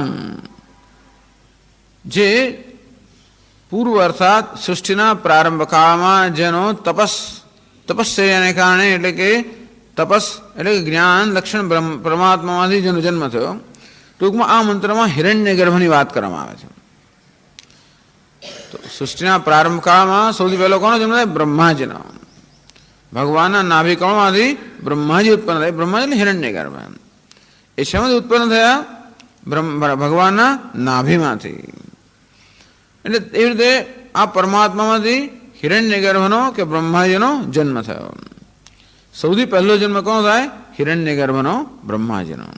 અને પછી એ સમગ્ર જગતનું સર્જન કરે. આ પ્રકારની કથા છે. યહ પૂર્વમ તપસ જાતમ, તપસનો અર્થ કહે છે કે પરમાત્મામાંથી સૌ પ્રથમ જેનો જન્મ થયો. અદ્ભ્ય પૂર્વમ અજાયત, અદ્ભ્ય એટલે જળનો પણ જન્મ નતો થયો, તે પહેલા જેનો જન્મ થયો અને પછી જળ જન્મ્યું. આમ બ્રહ્માજી કે હિરણ્ય ગર્ભ સૌથી પ્રથમ એનો જન્મ થયો, પછી જળ અર્થાત પંચમહાભૂતોનો જન્મ થયો, પછી પંચમહાભૂતોમાંથી આ જગત રચાયું. અને પછી બ્રહ્માજીએ શું કર્યું? ગુહામ પ્રવેશ્ય તિષ્ઠંતમ, આ જગત રૂપી ગુહામાં પ્રવેશ કર્યો. અર્થાત નામ રૂપાત્મક જગત જે બન્યું એ દરેક નામ રૂપમાં પ્રવેશ કર્યો. બ્રહ્માજીએ પ્રવેશ કર્યો અર્થાત પરમાત્માએ બ્રહ્માના રૂપમાં, આ બ્રહ્માજીના રૂપમાં આ બધા નામ રૂપાત્મક જગતમાં પ્રવેશ કર્યો. એવું કે જેને દર્શન કરે છે એ બ્રહ્મના દર્શન કરે છે. અર્થાત સમગ્ર જન પ્રાણી માત્રનો એ આત્મા છે. અહીં સમજાવે છે કે કેવી રીતે પરમાત્મા કે પરમ બ્રહ્મ એ કેવી રીતે પ્રાણી માત્રનો આત્મા છે, અંદર કેવી રીતે આવી ગયો. જે સર્વવ્યાપી સર્વજ્ઞ પરમાત્મા છે, જેણે આ જગતનું સર્જન કર્યું, એ કેવી રીતે આપણે અંદર આવી ગયો. એ આત્મરૂપે અંતરાત્મરૂપે અત્યારે આપણને ઉપલબ્ધ છે. એ કેવી રીતે અંતરાત્મા બન્યો એની કથા આવી રીતે સમજાવે છે કે ભગવાને આ જગતનું સર્જન કર્યું, જગતના નામ રૂપોનું ઉપાધિનું સર્જન કર્યું. ઉપાધિનું સર્જન કર્યા પછી એ ઉપાધિમાં આત્મરૂપે પ્રવેશ કર્યો અને એને જીવેને આત્મના અનુપ્રવિશ્ય નામ રૂપે વ્યાકરવાણી. છંદોગી ઉપનિષદમાં કહે છે કે હું આ જીવાત્મા રૂપે આ બધામાં પ્રવેશ કરીને નામ રૂપ ધારણ કરીને વ્યવહાર કરીશ. તો આ પણ દર્શન છે. એટલું આવશ્યક નથી કે હું દેશ અને કાળનો એટલું જાણવું પૂરતું નથી કે હું દેશ અને કાળનો સાક્ષી છું, કે હું વિજ્ઞાન સ્વભાવ આત્મા છું, હું સર્વ જ્ઞાનનો અવભાષક છું, હું જ્ઞાન સ્વરૂપ છું, ચૈતન્ય છું. એટલું જાણવું આવશ્યકતા નથી. પણ એ પણ જાણવાની આવશ્યકતા છે કે હું સર્વનો આત્મા છું. તો જ અદ્વિતીયત્વનું જ્ઞાન થાય. અને એ છઠ્ઠા મંત્રમાં એ કહ્યું, એ ભાષામાં સમજાવે છે. યહ કશ્ચિત મુમુક્ષુઃ પૂર્વમ પ્રથમમ તપસઃ જ્ઞાનાદિલક્ષણાદ બ્રહ્મણઃ ઇત્યેતત જાતમ ઉત્પન્નમ હિરણ્યગર્ભમ કિમપેક્ષ્ય પૂર્વમ ઇત્યાહ અદ્યઃ પૂર્વમ અપ્સહિતેભ્યઃ પંચભૂતેભ્યઃ ન કેવલાભ્યઃ અદ્ભ્યઃ ઇત્યભિપ્રાયઃ અજાયત.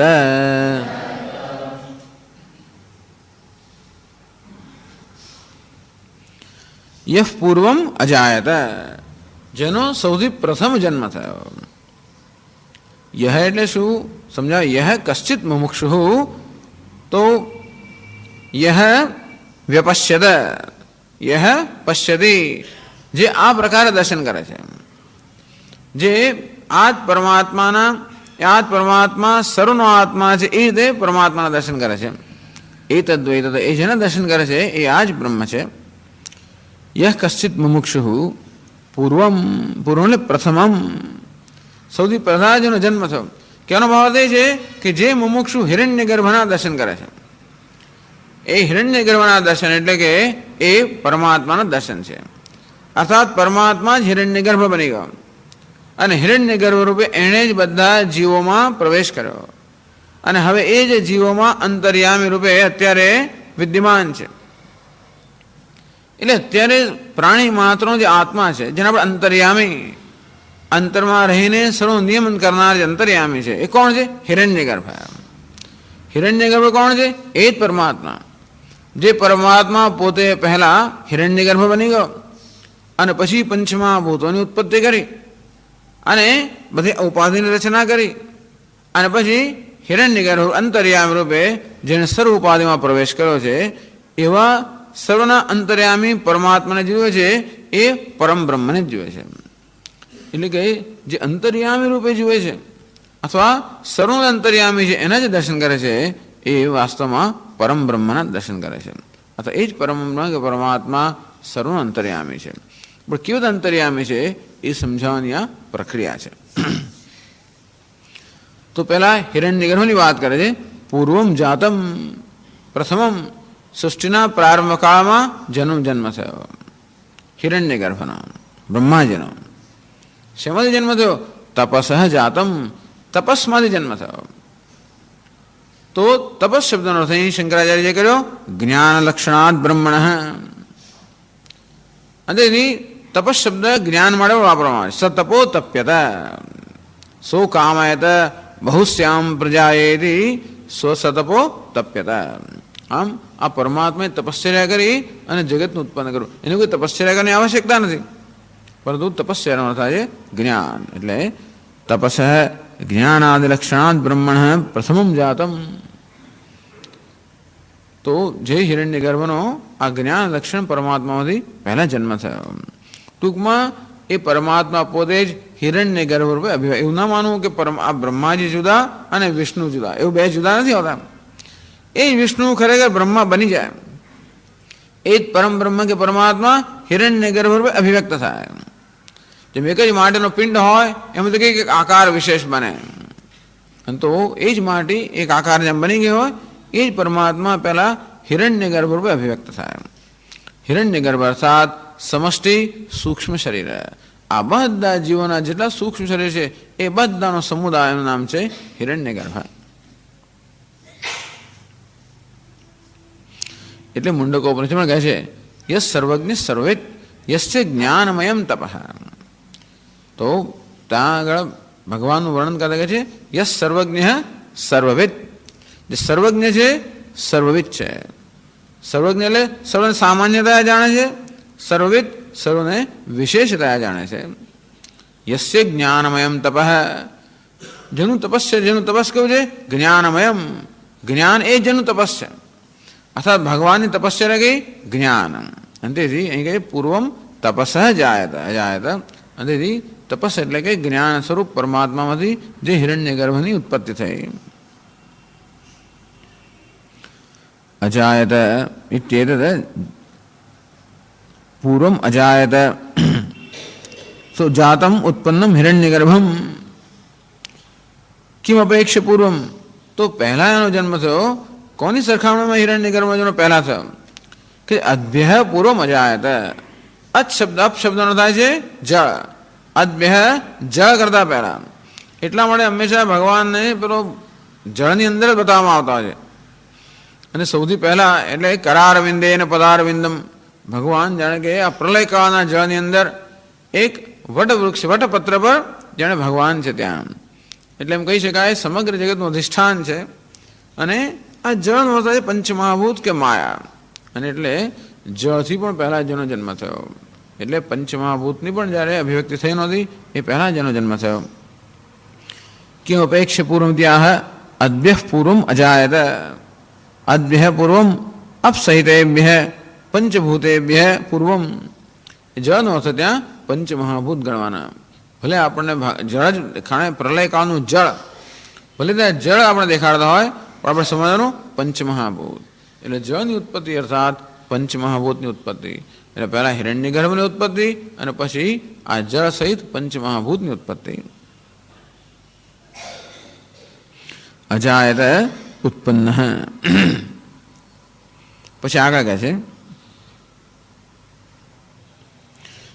અજાયત ઉત્પન્ન યહ તમ પ્રથમજમ દેવાદિ શરીરાણી ઉત્પાદ્ય સર્વપ્રાણી ગુહાં હૃદયાકાશમ પ્રવિશ્ય તિષ્ઠન્તમ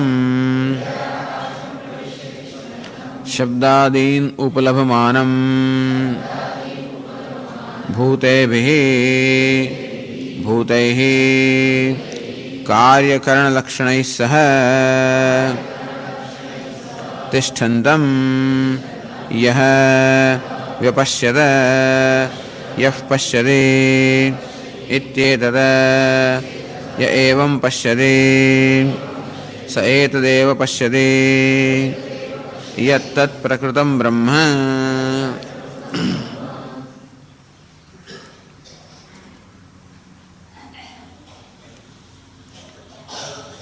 જે હિરણ્યગર્ભ આ રીતે સર્વપ્રથમ પરમાત્મામાંથી ઉત્પન્ન થયા, અર્થાત પરમાત્મા સૌ પ્રથમ હિરણ્યગર્ભ રૂપે અભિવ્યક્ત થયા, પછી પંચમહાભૂત રૂપે અભિવ્યક્ત થયા.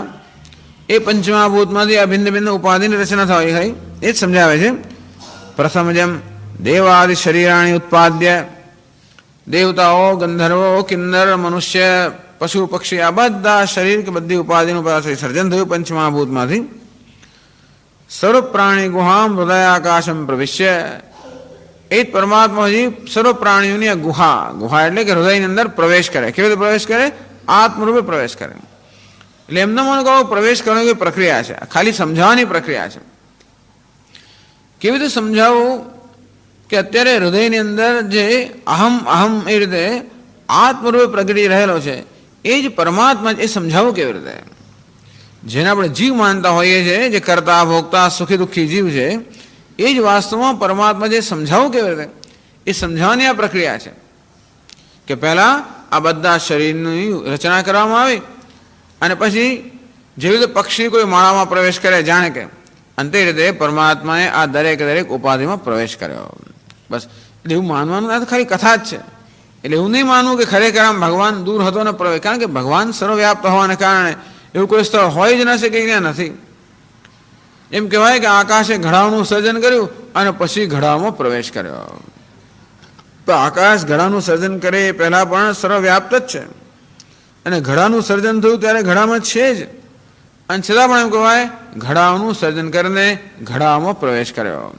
અર્થાત ઘડાની અંદર આત્મબુદ્ધિ, ઘડાની અંદર તાદાત્મ્ય કે ઘડામાં અહંભાવને ધારણ કર્યો.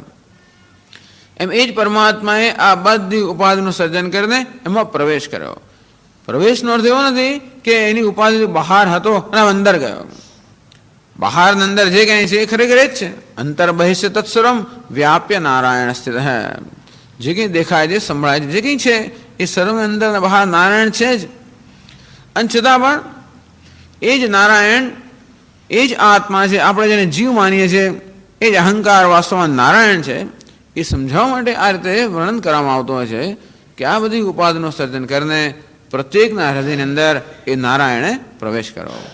એ નારાયણ પહેલાં બ્રહ્માજી રૂપે પ્રગટ થયા, એ બ્રહ્માજી પછી પંચમહાભૂત રૂપે પ્રગટ થયા, એ પંચમહાભૂત પછી એમાંથી આ બધા દેહનું સર્જન થયું. દેવતાઓથી માંડીને આ જીવ જંતુ સુધીના બધા પ્રાણીનું સર્જન થયું. અને એ રીતે બધાનું સર્જન કર્યા પછી એ નારાયણે આ બધાના શરીરની અંદર કે બધી ઉપાધિમાં આત્મરૂપે પ્રવેશ કર્યો. અંતેથી પ્રત્યેક ઉપાધિમાં કે પ્રત્યેક જીવની અંદર જે આત્મા રૂપે અહમ અહમ એ રીતે અભિવ્યક્ત થયેલો છે, કોણ છે? એ જ નારાયણ. અંતેથી જે સુખ દુઃખ અનુભવી રહ્યો છે, જે ભય કે શોક અનુભવી રહ્યો છે, એ કોણ છે? એ જ નારાયણ. અંતેથી જે આ રીતે આત્માના દર્શન કરે છે. ક્ષેત્રજ્ઞમ ચાબિમામ વિદ્ધિ સર્વક્ષેત્રેષુ ભારત. હે અર્જુન, સર્વક્ષેત્રમાં સર્વ ઉપાધિમાં હું જ ક્ષેત્રજ્ઞ છું, હું જ આત્મા છું. અંતેથી એ જ નારાયણ જે મારો આત્મા છે, એ જ હું નારાયણ સર્વનો આત્મા છું. યહ વ્યપશ્યત. એટલે કે છે દેવાદિ શરીરાણી ઉત્પાદ્ય સર્વ પ્રાણી ગુહામ હૃદયાકાશમ પ્રવિશ તિષ્ઠંતમ. તો બધા હૃદય આકાશ પ્રત્યેક, હૃદય એટલે કે આપણું અંતઃકરણ, અંતઃકરણ રૂપે આકાશમાં પ્રવેશ કરીને હવે શું કરે છે?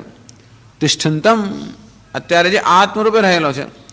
શબ્દાદીન ઉપલભમાનમ, અત્યારે જે શબ્દ સ્પર્શ રૂપ રસ ગંધ આ બધો અનુભવ લઈ રહ્યો છે, અત્યારે જે બોલી રહ્યો છે, સાંભળી રહ્યો છે, જોઈ રહ્યો છે, આ બધું કરી રહ્યો છે, કોણ છે? એ જ પરમાત્મા, એ જ નારાયણ, જે પહેલા બ્રહ્માજી બની ગયા અને પછી આ પ્રાણી માત્રના હૃદયમાં પ્રવેશ કર્યો. એ જ નારાયણ અત્યારે આ શબ્દ સ્પર્શ રૂપ આ બધાનું જ્ઞાન પ્રાપ્ત કરી રહ્યો છે. એ જ સુખ દુઃખ અનુભવી રહ્યો છે. એ જ કરતા ભોગતા સર્વ છે. એ રીતે જે નારાયણ આ સર્વ કરી રહ્યો છે. ભૂતેભિ કાર્યકરણ લક્ષણ સહ તિષ્ઠંતમ, એ ક્યાં રહ્યો છે? આ બધાની વચમાં રહેલો છે. પંચમહાભૂતમાંથી બનેલી ઉપાધિની અંદર રહેલો છે, અર્થાત ઉપાધિ સાથે રહેલો છે. યહ વ્યપશ્યત યહ પશ્યતિ, એક પરમાત્માનું એક સ્વરૂપ કેવું છે? સર્વથી અતીત, આ સર્વ ઉપાધિની પર. પરમાત્માનું બીજું સ્વરૂપ કેવું છે? આ ઉપાધિની મધ્યમાં. યહ ભૂતેભિ અજાયત ભૂતેભિ સહ તિષ્ઠંતમ, આ પંચમહાભૂતની બનેલી ઉપાધિની અંદર જે રહેલો છે, અર્થાત ઉપાધિમાં જે સર્વત્ર વ્યાપ્ત છે. આમ ભગવાનના સર્વવ્યાપી સ્વરૂપનું વર્ણન કરે છે એમની પોતાની રીતે. ઈશ્વર જ કેવો છે? સર્વનો આત્મા છે. અને પંચમહાભૂતમાંથી બનેલી આ સર્વ ઉપાધિની અંદર એ જ આત્મરૂપે અંતર્યામી રૂપે અભિવ્યક્ત થઈ રહ્યો છે. યહ વ્યપશ્યત, આમ વ્યપશ્યત શબ્દ જે છે એ ક્રિયાપદ ભૂતકાળ દર્શાવે છે, પરંતુ એનો અર્થ સમજવાનો છે વર્તમાન કાળમાં. એટલે ભાષ્યમાં શંકરાચાર્ય કહ્યું યહ વ્યપશ્યત યહ પશ્યતિ તેતદ, અર્થાત જે આત્માના આ રીતે દર્શન કરે છે કે જ નારાયણ સર્વનો આત્મા છે. એવું દર્શન કેવી રીતે થાય? સુખી દુઃખી હોય નારાયણ છે એવા દર્શન કેવી રીતે થાય? કોઈ બીજા બધા ન્યાય નજર કરતા આપણે તો કામ ક્રોધ લોભ મોહ સુખ દુઃખ કરતા ભોગતા આવો જ દેખાતો છે નારાયણ. તો જે કરતા છે, ભોગતા છે, સુખી છે, દુઃખી છે, વૈરી છે, મિત્ર છે, પિતા છે, પુત્ર છે, ઈશ્વર કોણ છે? ત્વયિમયી ચાન્ય ત્રૈકો વિષ્ણુ, તારામાં મારામાં અન્યત્ર સર્વ કોણ છે? એક જ વિષ્ણુ. અંતેથી એવા કેમ દર્શન થઈ શકે? એ નારાયણ દર્શન આપણા મિત્રમાં કે શત્રુમાં, પિતામાં અને પુત્રમાં, સુખીમાં અને દુઃખીમાં, ધનવાન અને ગરીબમાં, બધામાં કેવી દર્શન, પાપી અને પુણ્યાત્મામાં એક જ નારાયણને કેમ દર્શન થાય? જેમ ભગવાન સમજાવે છે વિદ્યા વિનય સંપન્ને બ્રાહ્મણે ગવિહસ્તિની શુનિ ચૈવ સ્વભાગે છે પંડિતા સમદર્શિન. આ બ્રાહ્મણ પછી ગાય કે ચંડાળા કે કૂતરો, હાથી કે ઘોડો, આ બધા કોના નામ છે? ઉપાધિના નામ છે. આ સુખ અને દુઃખ, કર્તૃત્વ ભોક્તૃત્વ, શત્રુ અને મિત્ર, આ બધા પણ કોના ધર્મ છે? ઉપાધિના ધર્મ છે. અંતેથી જે પોતાના મનમાં કે બુદ્ધિમાં આત્મ અને અનાત્માનો અર્થ વિવેક કરતો હોય કે મારી સમક્ષ જે કંઈ છે એ વાસ્તવમાં આત્મા અને અનાત્મા બેનો સંયોગ છે. આત્મા અને અનાત્માના સંયોગને કારણે આ જીવ જાણે કે બન્યો. અંતેથી આત્મ અનાત્મ વિવેક, સુખ દુઃખ, કર્તૃત્વ ભોક્તૃત્વ, અસર મર્યાદાઓ ઉપાધિનો ધર્મ છે. અનાત્મા નિરુપાધિક નિર્વિશેષ છે. વળી આગળના મંત્રોમાં સમજાવશે કે જ્યારે સુખ અને દુઃખનો અનુભવ કરી રહ્યો હોય ત્યારે પણ, કરતા ભોગતા આ પ્રકારે અનેક પ્રકારના કર્મ કરી રહ્યો હોય ત્યારે પણ એ કેવો હોય છે? અણિશુદ્ધ રહેતો હોય છે. અર્થાત આ ઉપાધિના ધર્મનો જેના પર ઉપાધિના ધર્મોની જેના પર કોઈ અસર થતી નથી. જે ઉપાધિના ધર્મોથી કોઈ રીતે લેપાયમાન થતો નથી. આવો નિર્લેપ પરમાત્મા. એટલે કહ્યું ને ગીતામાં પણ કહે છે યથા સર્વગતમ સૌક્ષ્મ્યાત આકાશમ નોપલિપ્યતે સર્વત્રાવસ્થિતો દેહે તથાત્માનોપલિપ્યતે. આકાશ સર્વત્ર છે, સર્વત્ર વ્યાપ્ત છે, અને છતાં પણ એમાં રહેલી વસ્તુથી કોઈ રીતે લેપાયમાન થતું નથી. આપણે ભલે એમ કહીએ કે આકાશમાં કે આકાશની અંદર બહુ ઘણું પ્રદૂષણ છે, પણ આકાશ ક્યારે પ્રદૂષિત થતું નથી. પ્રદૂષણ ક્યાં વાયુમાં હોય છે, આકાશમાંથી તો આપણે કહીએ ભલે આકાશ સર્વવ્યાપી હોવા છતાં પણ એમાં કોઈ પ્રદૂષણ થતું નથી. એ નિત્ય શુદ્ધ રહેતું હોય. સર્વત્ર અવસ્થિતો દેહે તથાત્માનો ઉપલિપ્યતે. આમ દેહમાં સર્વત્ર હોવા છતાં પણ આત્મા લેપાતો નથી. નમામ લિંપંતિ કર્માણી નમે કર્મ ફલે સ્પૃહા. ભગવાન કહે છે સર્વ કર્મ કરતો હોવા છતાં પણ આ કર્મને લેપાયમાન કરતા નથી, કારણ કે કર્તૃત્વ રહિત. સર્વ કર્મફળ ભોગવતો હોવા છતાં પણ નમે કર્મફલે સ્પૃહા. કર્મફળમાં કોઈ પ્રકારની સ્પૃહા નથી, કારણ કે મારામાં ભોક્તૃત્વ નથી. અર્થાત એ જ નારાયણ સર્વ કર્મ કરતો હોવા છતાં પણ કેવો છે? અકર્તા. કર્મણી અકર્મ યહ પશ્યેત. આમ સર્વ કર્મ થઈ રહ્યો છતાં પણ જે અકર્તા, આવા દર્શન થાય તો સર્વાત્માના દર્શન થાય. આ તો મારા પોતાના જ્યારે દર્શન થાય ત્યારે હું જોઈ શકું બધું એક પ્રકારનો વિવેક. આત્મા અનાત્માનો વિવેક જ્યારે મારા પોતાના સંદર્ભમાં થાય તો અન્યના સંદર્ભમાં કરવામાં કોઈ મુશ્કેલ નથી. અને તેથી પોતાને જ્યારે નારાયણ રૂપે જુએ તો અન્યને નારાયણ રૂપે જોવામાં કોઈ મુશ્કેલી નથી. પોતાને દુઃખી જોતો હોય તો અન્યને કોઈ રીતે નારાયણ રીતે જોવાનું શક્ય પણ નથી. અને તેથી એ આત્મા અનાત્મ વિવેક જ્યારે પોતાની ઉપાધિમાં થાય. શબ્દાદીન ઉપલભમાનમ તિષ્ઠંતમ. તો આ જ દેહની અંદર ક્યાં ઉપાધિની અંદર આ શબ્દ સ્પર્શ રૂપ રસ ગંધ આ સર્વ જ્ઞાન પ્રાપ્ત કરનાર સર્વનો સાક્ષી વાસ્તવમાં એ નારાયણ છે, જે અકર્તા અભોગતા છે. અને એ જ નારાયણ સર્વનો આત્મા છે. યહ પશ્યતિ, જે આ રીતે દર્શન કરે છે. સહ પશ્યતિ, ભગવાન એ જ ખરેખર જુએ છે. યહ પશ્યતિ સ પશ્યતિ. સમમ સર્વેષુ ભૂતેષુ તિષ્ઠંતમ પરમેશ્વરમ વિનશ્યત્સુ અવિનશ્યંતમ યહ પશ્યતિ સ પશ્યતિ. આમ અનેકમાં જે એક, તો પરિવર્તનશીલમાં પરિવર્તન રહિત સર્વ વિષમતામાં જે સમાન છે એવા પરમાત્માના દર્શન એ જ વાસ્તવમાં જુએ છે. ભલે બધા જોતા હોય બાકીના, અને છતાં પણ એ જોતા નથી. એ લોકો વિપરીત જુએ છે. આપણે ઘણીવાર જોઈએ આકાશમાં જેની આંખોમાં કંઈ દોષ હોય, બે ચંદ્ર દેખાતો જુએ તો છે અને છતાં જોતો નથી. એવું કેમ કહે કે જુએ છે છતાં પણ જોતો નથી? કારણ કે જે જુએ છે વિપરીત દર્શન છે. નથી જોતો એમ નહીં, છતાં પણ સત્યને જોતો ન હોવાને કારણે એ જોવા છતાં પણ જોતો નથી. અને તે રીતે જે અનેક આત્માના દર્શન કરે છે એ દર્શન કરતો હોવા છતાં પણ દર્શન કરતો નથી. અનેકમાં જે એક આત્માના દર્શન કરે છે એ જ વાસ્તવમાં યહ પશ્યતિ સ પશ્યતિ, એ જ વાસ્તવમાં દર્શન કરે છે. અને તેથી છેલ્લા વાક્યમાં કહે છે ય એવં પશ્યતિ સ એતદેવ પશ્યતિ યત્તત પ્રકૃતમ બ્રહ્મ.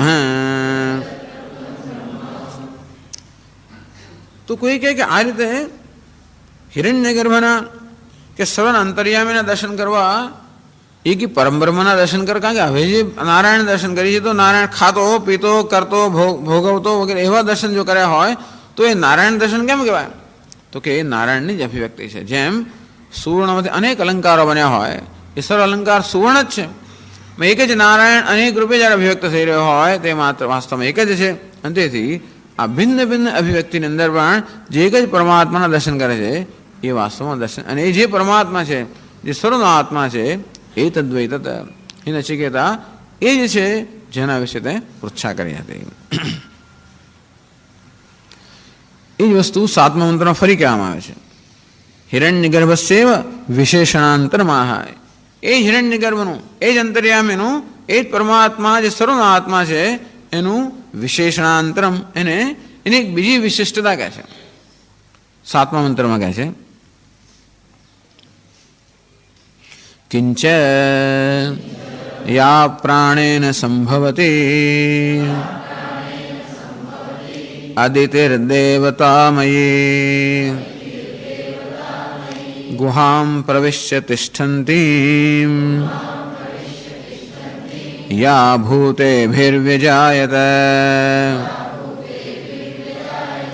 એતદ્વૈ તત. કિંચ વળી યા પ્રાણેન સંભવતી. પ્રાણ એટલે કે પ્રાણરૂપેણ જે હિરણ્યગર્ભના રૂપમાં સંભવતી પ્રગટ થાય છે. અદિતિ, હવે હિરણ્યગર્ભનું બીજું નામ આવે છે અદિતિ. તો જે પરમાત્મા અદિતિના રૂપમાં પ્રગટ થાય છે. અદિતિ કોને કહેવાય? અદનાત અદિતિ. અદિતિ જે સર્વનું ભક્ષણ કરે છે ને માટે અદિતિ કહેવાય છે. ખરેખર કે અદિતિ દેવતાઓની માતા છે, એ કે ભક્ષણ નથી કરનારી, પણ શેનું ભક્ષણ કરે છે? આમ અદિતિનો બીજો પણ અર્થ થાય છે. દિતિ જે દીવ એટલે ખંડને, એટલે દ્યતિ ખંડયતિ ઇતિ દિતિ, સર્વ ખંડન કરે નામ દિતિ. આ દિતિ જે સર્વ ખંડન ન કરે, આ તો સર્વને જોડનારી જેનું નામ અદિતિ. સર્વનું ખંડન કરનારી જેનું નામ દિતિ અને સર્વને જોડનારી જેનું નામ અદિતિ. આ બંને બહેનો જ છે ખરેખર, દિતિ અને અદિતિ. જગતમાં માયા બે રીતે છે, એક બધું ખંડન કરનારી અને બીજું જોડનારી. અવિદ્યાના સંદર્ભમાં સર્વ ખંડન કરનારી, વિદ્યાના સંદર્ભમાં સર્વને જોડનારી. એટલે વિદ્યા કોને કહેવાય? જે સર્વને જોડનારી હોય. જો કોઈ વસ્તુ ભેદ કરનારી હોય, ખંડન કરનારી શું કહેવાય? અવિદ્યા. જે જોડનારી હોય શું કહેવાય? વિદ્યા. અદિતિ કેવી છે? વિદ્યા સ્વરૂપ છે, અદ્વિતીય સ્વરૂપ છે. તો અહીં શંકરાચાર્ય કહે છે અદનાદ અદિતિ, જોડે જોડે સર્વનું ભક્ષણ કરનારી હોવાને કારણે, સર્વનું સાક્ષી હોવાને કારણે એને અદિતિ કહેવામાં આવે છે. યા પ્રાણેન સંભવતી અદિતિ દેવતામયી, અદિતિ દેવતાઓની માતા છે. દેવતામયી અદિતિ, સર્વદેવોનો આત્મરૂપ જે અદિતિ છે, હિરણ્યગર્ભ. ગુહામ પ્રવેશ્ય તિષ્ઠંતીમ, પ્રાણી માત્રની હૃદય ગુહામાં પ્રવેશ કરીને જે આત્મ સ્વરૂપે રહેલી છે. ભૂતે ભી વ્યજાયત, અને પંચમહાભૂતની સાથે જેને અભિવ્યક્તિ થઈ. આવી અદિતિને પણ જે સર્વના આત્મરૂપે જાણે છે, એ જ વાસ્તવમાં જાણે છે. એ તદ્વૈ તદ. ટૂંકમાં 6ઠ્ઠા મંત્રમાં કહેવામાં આવ્યું, એ જ 7મા મંત્રમાં કહેવામાં આવે છે. માત્ર એક જુદું નામ વાપરે છે, અદિતિ. એ જ કહે છે ભાષ્યમાં, યા સર્વદેવતામયી સર્વદેવતાત્મિકા પ્રાણેન હિરણ્યગર્ભરૂપેણ પરસ્માદ બ્રહ્મણ સંભવતી શબ્દાદીનામ અદનાદ અદિતિ તામ પૂર્વવત ગુહામ પ્રવિશ્ય તિષ્ઠંતીમ અદિતિમ તામેવ વિષ્ણષ્ટે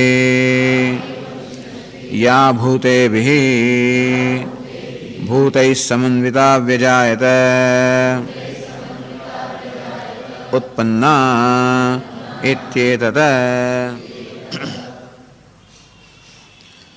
યા પ્રાણેન સંભવતી, આજે ઇત્થંભૂત તૃતીયા, આ ત્રીજી વિભક્તિ જે પ્રાણેન, એનો અર્થ છે પ્રાણ સાથેનું પણ પ્રાણ રૂપે લખે છે. યા પ્રાણેન હિરણ્યગર્ભ રૂપેણ સંભવતી, જે અદિતિ, જે પરમાત્મા આ પ્રાણ એટલે કે હિરણ્યગર્ભના રૂપમાં હિરણ્યગર્ભ સંભવતી અભિવ્યક્ત થાય છે. સર્વદેવતામયી સર્વદેવતાત્મિકા અદિતિ, આમ આપણા પુરાણોમાં સર્વદેવતાઓની માતા છે. એટલે એ જો કે પુરાણોમાં જે બધી કથાઓ આવે છે એના મૂળ આપણે જોઈ શકાય ઉપનિષદની અંદર.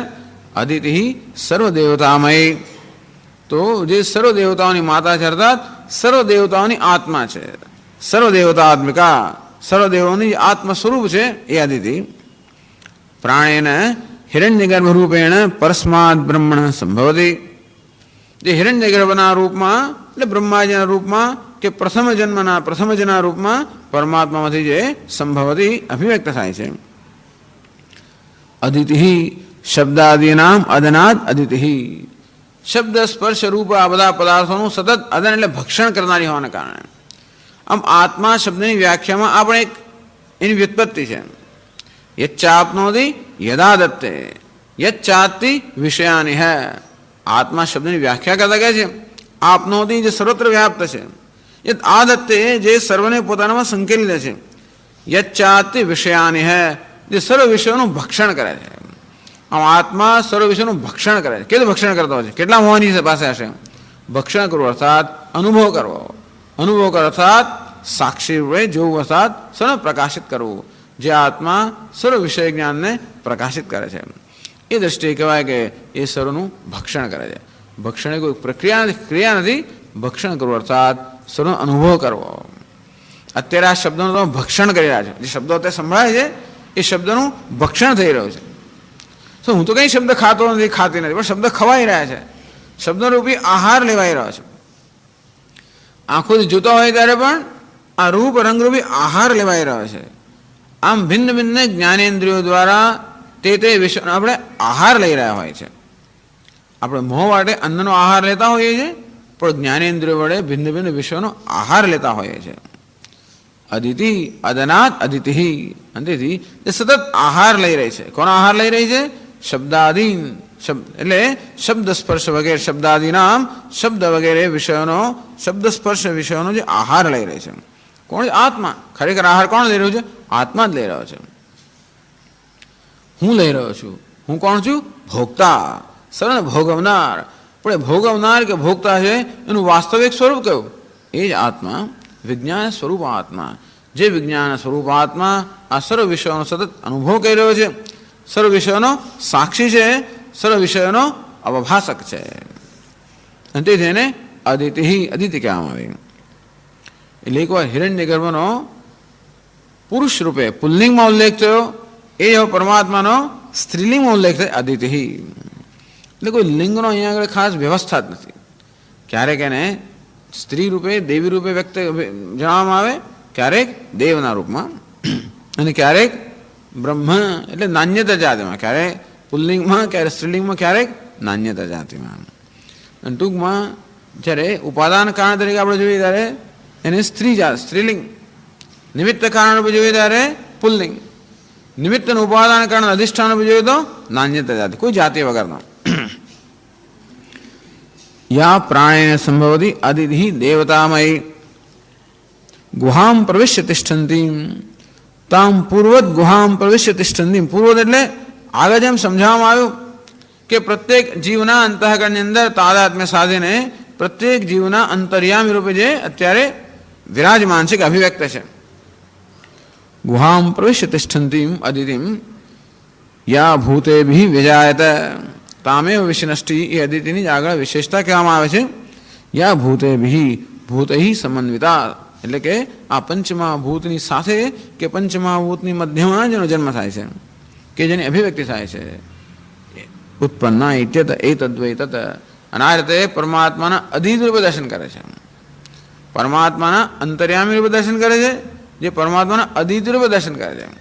અધિત અર્થાત સર્વ દેવતામય, સર્વ દેવતાઓની આત્મા. આમ અગ્નિ, વાયુ, ઇન્દ્ર વગેરે પણ દેવતાઓ છે. આપણી ઉપાધિમાં પણ અનેક બધા દેવતાઓ રહેલા છે. સૂર્ય જે આપણા ચક્ષુરમાં રહેલો છે, દિગ દેવતાઓ આપણા કાનમાં રહેલા છે, અગ્નિ આપણી વાણીમાં રહેલો છે, અને ઇન્દ્ર આપણા હાથમાં રહેલો છે. આમ બધા દેવતાઓ આપણા આ દેહમાં નિવાસ કરી રહ્યા છે. સર્વ દેવતામય, આ દેવતાઓનો પણ જે આત્મા છે, આ સર્વ દેવતાઓનો પણ જે પ્રકાશક છે, એ જે પણ અદિતિ, સર્વ દેવતાઓની પ્રકાશિકા, સર્વ દેવતાઓની અવભાષક, એને મહાદેવ કહેવામાં આવે છે. મહાદેવ અર્થાત બધા દેવતાઓમાં જે મહાન છે, બધા દેવતાઓથી મહાન. દેવદેવ, દેવતાઓનો પણ દેવ. શ્રોત્રસ્ય શ્રોત્રમ, શ્રોત્ર એક દેવતા છે, એનો પણ દેવ, એનો પણ પ્રકાશક. અદિતિ આ સર્વ દેવતાઓની, સર્વ ઇન્દ્રિયોની પ્રકાશક. એટલે આધ્યાત્મિક સ્તરે આ સર્વ ઇન્દ્રિયરૂપી દેવતાઓની જે પ્રકાશક છે. આધિદૈવિક સ્તરે આ સર્વ દેવતાઓ અગ્નિ, વાયુ, વરુણ, ઇન્દ્ર વગેરે આ દેવતાઓનો પણ જે પ્રકાશક છે.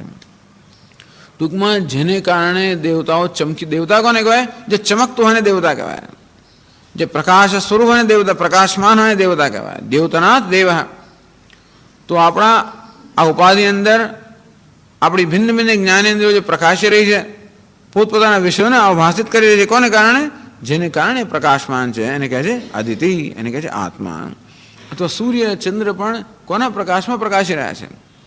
યદાદિત્યગદમ તેજ જગત ભાષયતે અખિલમ યચ્ચંદ્રમસી યચ્ચાગ્નૌ તત્તેજો વિદ્ધિમામકમ. આમ સૂર્યમાં, ચંદ્રમાં, અગ્નિ, આ બધાએ જ્યોતિર્મય પદાર્થો જે સમગ્ર જગતને પ્રકાશિત કરી રહ્યા છે. ભગવાન કહે છે એમનું જે તેજ છે મારું તેજ છે, અર્થાત મારા વડે પ્રકાશમાન છે. અદિતિ દેવતામય, જે સર્વ દેવતાઓની પ્રકાશિકા છે. આધિદૈવિક સ્તરે આ બધા જે દેવતાઓ છે એને પ્રકાશ કરનારી, આધ્યાત્મિક સ્તરે આ ઇન્દ્રિયોપી દેવતાઓને પ્રકાશિત કરનારી. અને આ રીતે આત્મા જે અદિતિ રૂપે જોઈએ છે, એ જ અદિતિ રૂપે પ્રાણી માત્રનો જે અંતર્યામી છે, અંતરાત્મા છે, અને સર્વ ઇન્દ્રિયોનો પ્રકાશક છે. એ તદ્વૈતત આ રીતે દર્શન કરે છે એ વાસ્તવમાં એ પરમાત્માના દર્શન કરે છે. આ બે મંત્રમાં આત્માને કેવો સમજાવવામાં આવ્યો? સર્વાત્મા. એટલે જ્ઞાની પુરુષનું દર્શન એવું છે કે હું જ સર્વનો આત્મા છું. હું સર્વનો આત્મા અર્થાત કોઈ પ્રકારનો ભેદભાવ નથી. હું જ સર્વનો આત્મા હોવાના કારણે હું જ સર્વ છું.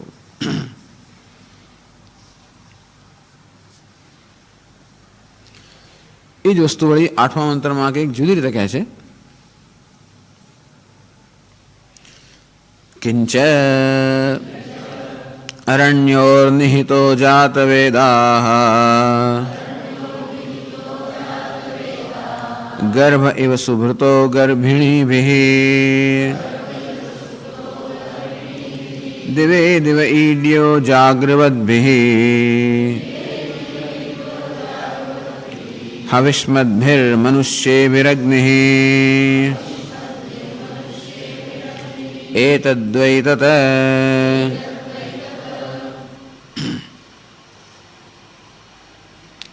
अरण्यो निहितः जातवेदाः. અરણ્યો, અરણ્યો એટલે અરણ્યમાં નહીં પણ અરણીમાં. અરણી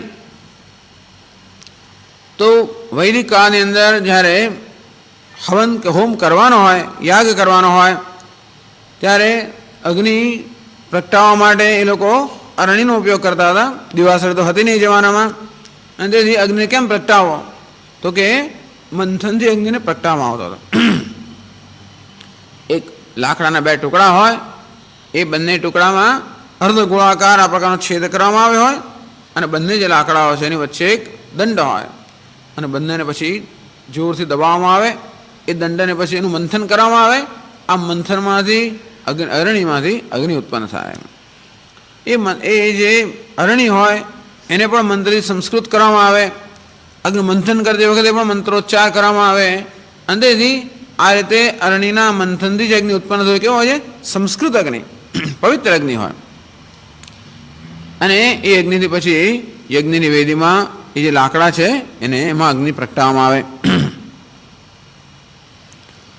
અરણ્યો નિહિત જાતવેદાઃ. જાતવેદા એટલે કે અગ્નિ. આ બંને અરણીમાં રહેલો અગ્નિ આપણે દેખાતો નથી પણ છે ખરો.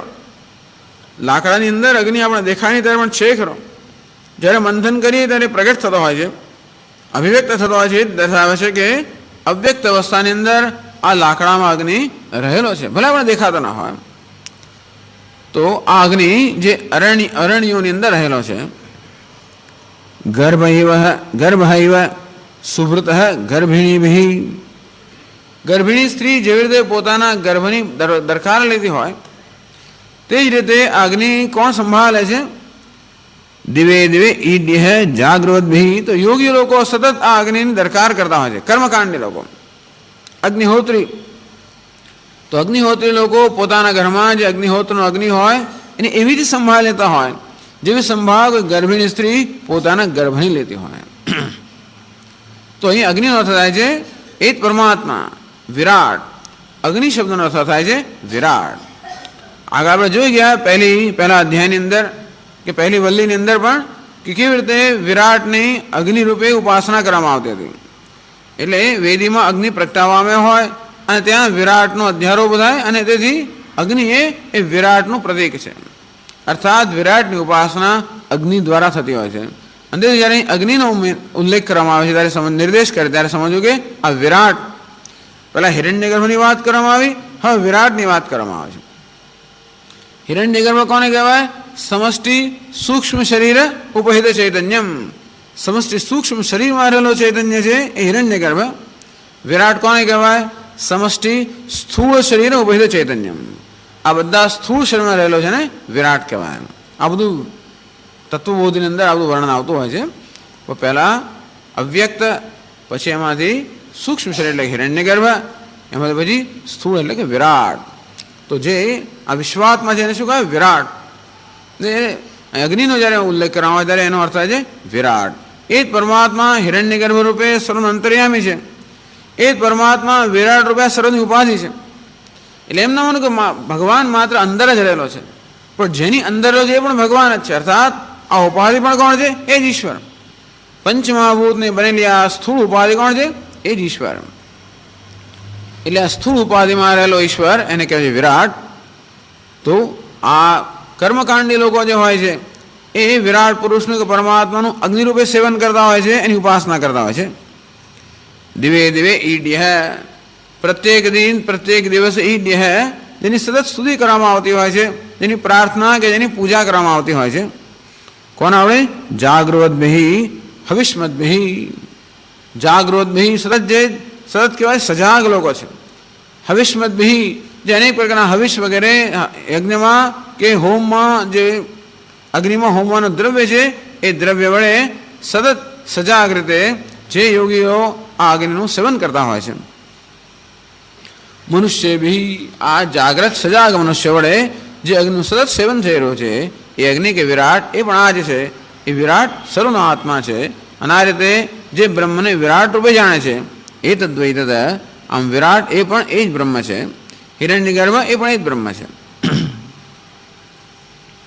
એ ભાષ્યમાં સમજાવે છે. યહ અધિયજ્ઞ ઉત્તરાધરારણ્યો નિહિતઃ સ્થિતઃ જાતવેદાઃ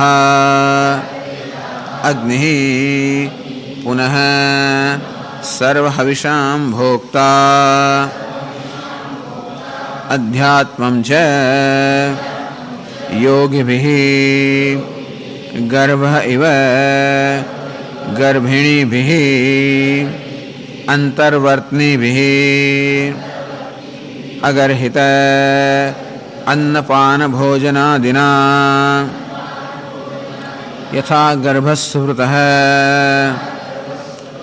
સુષ્ઠુ સમ્યક ભૃતઃ લોકે ઇવ ઇત્થમ એવ ઋત્વિગ્ભિઃ યોગિભિશ્ચ સુભૃતઃ ઇત્યેતત. यह जात वेदाः જે અગ્નિ અધિયજ્ઞ અર્થાત યજ્ઞ નિમિત્ત જે અગ્નિ હોય એને અધિયજ્ઞ કહેવામાં આવે છે. અગ્નિ પણ 3 સ્તરે છે: આધ્યાત્મિક સ્તરે, આદિભૌતિક સ્તરે, આદિદૈવિક સ્તરે. આમ આધ્યાત્મિક સ્તરે આપણે વ્યક્તિગત સ્તરે પણ અગ્નિ રહેલો છે, યજ્ઞના સ્તરે પણ અગ્નિ રહેલો છે જેને આપણે યજ્ઞમાં પ્રગટાવતા હોઈએ છીએ. આદિદૈવિક સ્તરે પણ અગ્નિ રહેલો છે સમગ્ર જગતને જે તપાવતા હોય છે કે ઉષ્ણતા પ્રદાન કરતા હોય છે.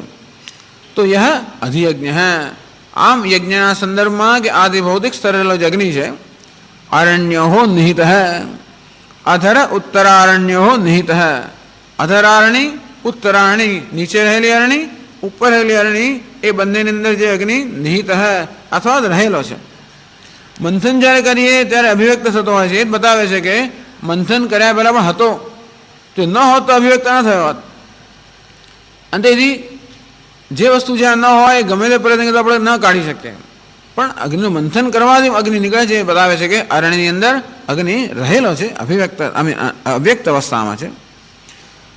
નિહિત સ્થિત જાતવેદાઃ અગ્નિ પુનઃ સર્વહવિષાં ભોક્તા. એ કેવો છે? સર્વહવિષાં ભોક્તા. એ અગ્નિ જ્યારે યજ્ઞમાં પ્રગટાવવામાં આવે ત્યારે બધી આહુતિ પછી અગ્નિમાં આપવામાં આવતી હોય છે. અંતેથી બધી આહુતિ કોણ ભક્ષણ કરે છે? આ જ અગ્નિ. સર્વ આહુતિનું ભક્ષણ કરનાર કોણ છે? એ અગ્નિ. એટલે કહે છે સર્વહવિષાં ભોક્તા. સર્વ હવિષ કે સર્વ આહુતિનો જે ભોગતા છે, ભોગવનાર છે, એ અગ્નિ. આધિયજ્ઞ એની અભિવ્યક્તિ થઈ. અધ્યાત્મમ છે. પછી યોગી લોકો પણ આ અગ્નિનું હૃદયમાં સેવન કરતા હોય છે. યોગી લોકો પોતાના હૃદયમાં પરમાત્માનું અગ્નિ રૂપે કે પ્રકાશ રૂપે એનું ધ્યાન કરતા હોય છે. અને એ રીતે યોગી લોકો પોતાના એના યોગીના હૃદયમાં જે અગ્નિ રહેલો છે. આમ પરમાત્મા એટલે વિરાટ સ્વરૂપ જે અગ્નિ છે એ આ અરણ્યની અંદર અગ્નિ અધિયજ્ઞ રૂપે રહેલો છે. એ જ પરમાત્મા એટલે વિરાટ સ્વરૂપ સર્વયોગીના હૃદયમાં રહેલો છે. કારણ કે યોગીઓ પોતાના હૃદયમાં એ વિરાટ સ્વરૂપનું ધ્યાન કરતા હોય છે. એટલે કહે છે કે અધ્યાત્મ અર્થાત આત્માના સંદર્ભમાં, વ્યક્તિના સંદર્ભમાં. યોગી તો યોગી લોકો જેનું સતત સેવન કરતા હોય. સેવન કેમ કરે છે એના માટે દ્રષ્ટાંત આપે છે. ગર્ભ હૈવ ગર્ભિણી. તો ગર્ભિણી સ્ત્રી જેવી રીતે ગર્ભનું સેવન કરતી હોય. કેમ સેવન કરે છે? અંતર્વર્તનિભિ અગરહિત અન્નપાન ભોજનાદિના. અગરહિત એટલે અનુકૂળ, અનુકૂળ અન્નપાન ભોજન વડે જેવી રીતે ગર્ભિણી સ્ત્રી ગર્ભનું સતત સેવન કરતી હોય. યથા ગર્ભ સુભૃત સુષ્ટુ સમ્યક વૃત લોકે. તો જેવી રીતે ગર્ભિણી સ્ત્રી પોતાના ગર્ભનું સારી રીતે સેવન કરતી હોય અનુકૂળ અન્નપાન વગેરેથી. ટૂંકમાં જ્યારે ગર્ભ રહેલો હોય ત્યારે સતત એનું જ ચિંતન થતું હોય. નહીં તો ક્યાં કેટલી તકલીફ પડતી હોય છે. આ મેં તો જોઉં છું જ્યારે આ સ્ત્રીઓને કેટલી મુશ્કેલી વેઠવી પડતી હોય આ ગર્ભનું સેવન કરો. 9 મહિના સુધી પેલું બાળક અંદર રહે, 1000 જાતના કોમ્પ્લિકેશનો થતા હોય અને સતત એનું જ ચિંતન. આ ખાધું પેલું ખાધું, અહીં ગયા ના ગયા, આ તકલીફ પડી, સતત એનું જ ચિંતન. સુભૃત સુષ્ઠુ સમ્યક ભૃત. જેમ ગર્ભિણી સ્ત્રી કેવી દરકાર સતત પેલા ગર્ભની દરકાર રાખતી હોય. એ ખાય તો પણ એને ધ્યાનમાં રાખીને ખાય, ન ખાય તો પણ એને ધ્યાનમાં રાખીને ખાય. જે કંઈ પ્રક્રિયાઓ થતી હોય સર્વની અંદર હંમેશા એ જ કેન્દ્રમાં હોય. બસ એ જ રીતે યોગીઓ પોતાના હૃદયમાં જે પરમાત્મા રહ્યો છે એને એ જ કેન્દ્રમાં રાખતા હોય છે. જે કંઈ કરતા હોય એના કેન્દ્રમાં આ યોગી સતત એનું જ ધ્યાન કરતા હોય. અને એ રીતે યોગીઓ પણ પોતાના હૃદયની અંદર અગ્નિ સ્વરૂપ પરમાત્માનું સતત સેવન કરતા હોય. અને યોગ માટે પણ અનુકૂળ અન્નપાન આ બધી આવશ્યકતા હોય છે. યુક્ત આહાર વિહારસ્ય યુક્ત ચેષ્ટસ્ય કર્મસુ યુક્ત સ્વપ્નાવબોધસ્ય યોગો ભવતી દુઃખ. ભગવાન કહે છે કે આહારમાં વિહારમાં જે પ્રમાણ જાળવતા હોય, સર્વ ચેષ્ટાઓમાં પ્રમાણ જાળવતા હોય, સ્વપ્નમાં નિદ્રામાં એટલે જાગવામાં ઊંઘવામાં બધામાં જે પ્રમાણ જાળવતા હોય, જે સતત સાવધાન હોય એને જ આ યોગ ખરેખર દુઃખનું હરણ કરનારો થઈ પડે છે. આ તો યોગ એટલે સાવધાન. આમ પોતાના હૃદયમાં જે સતત પરમાત્માનું સાવધાનીથી ધ્યાન કરી રહ્યા છે એટલે એ કયો અગ્નિનું આધ્યાત્મિક સ્વરૂપ થયું. પેલું અગ્નિનું અધિયજ્ઞ સ્વરૂપ અર્થાત અરણીમાં રહેલો અગ્નિ, આ હૃદયમાં રહેલો અગ્નિ એટલે પરમાત્મા. ઇત્થમ એવ ઋત્વિગ્ભિ યોગિભિશ્ચ સુહૃત. ઋત્વિગો એટલે ઘરની અંદર જ્યારે એટલે કોઈ કર્મકાંડની બ્રાહ્મણ હોય, અગ્નિહોત્રી બ્રાહ્મણ હોય, એ અગ્નિહોત્રી બ્રાહ્મણે પણ પોતાના ઘરમાં રહેલા અગ્નિનું સતત ચિંતન કરવું પડે. ક્યાંક ઓલવાઈ ના જાય. બીજા દિવસે કારણ કે એમાંથી જ અંગારો લઈને અગ્નિ પ્રગટાવવાનો હોય એટલે એ અગ્નિ ન હોલવાઈ જાય એવી આવશ્યકતા હોવાને કારણે સતત એનું ધ્યાન રાખવું પડે. જરા જોવું પડે કે ઓલવાઈ નથી ગવાને. અંદર કંઈ એકાદ લાકડું નાખતા રહેવું પડે કે એકાદ કંઈ કોલસા કંઈ ને કંઈ નાખતા રહેવું જ પડે અને તો જ એ અગ્નિ જળવાઈ રહે. તો જેવી રીતે અગ્નિનું સેવન કરનાર જે બ્રાહ્મણ કે અગ્નિહોત્રી હોય છે એ પોતાના ઘરમાં રહેલા અગ્નિનું કેવું સતત સેવન કરતો હોય, જેમ ગર્ભિણી સ્ત્રી પોતાના પેટમાં રહેલા ગર્ભનું કેમ સેવન કરતી હોય, યોગીઓ જેવી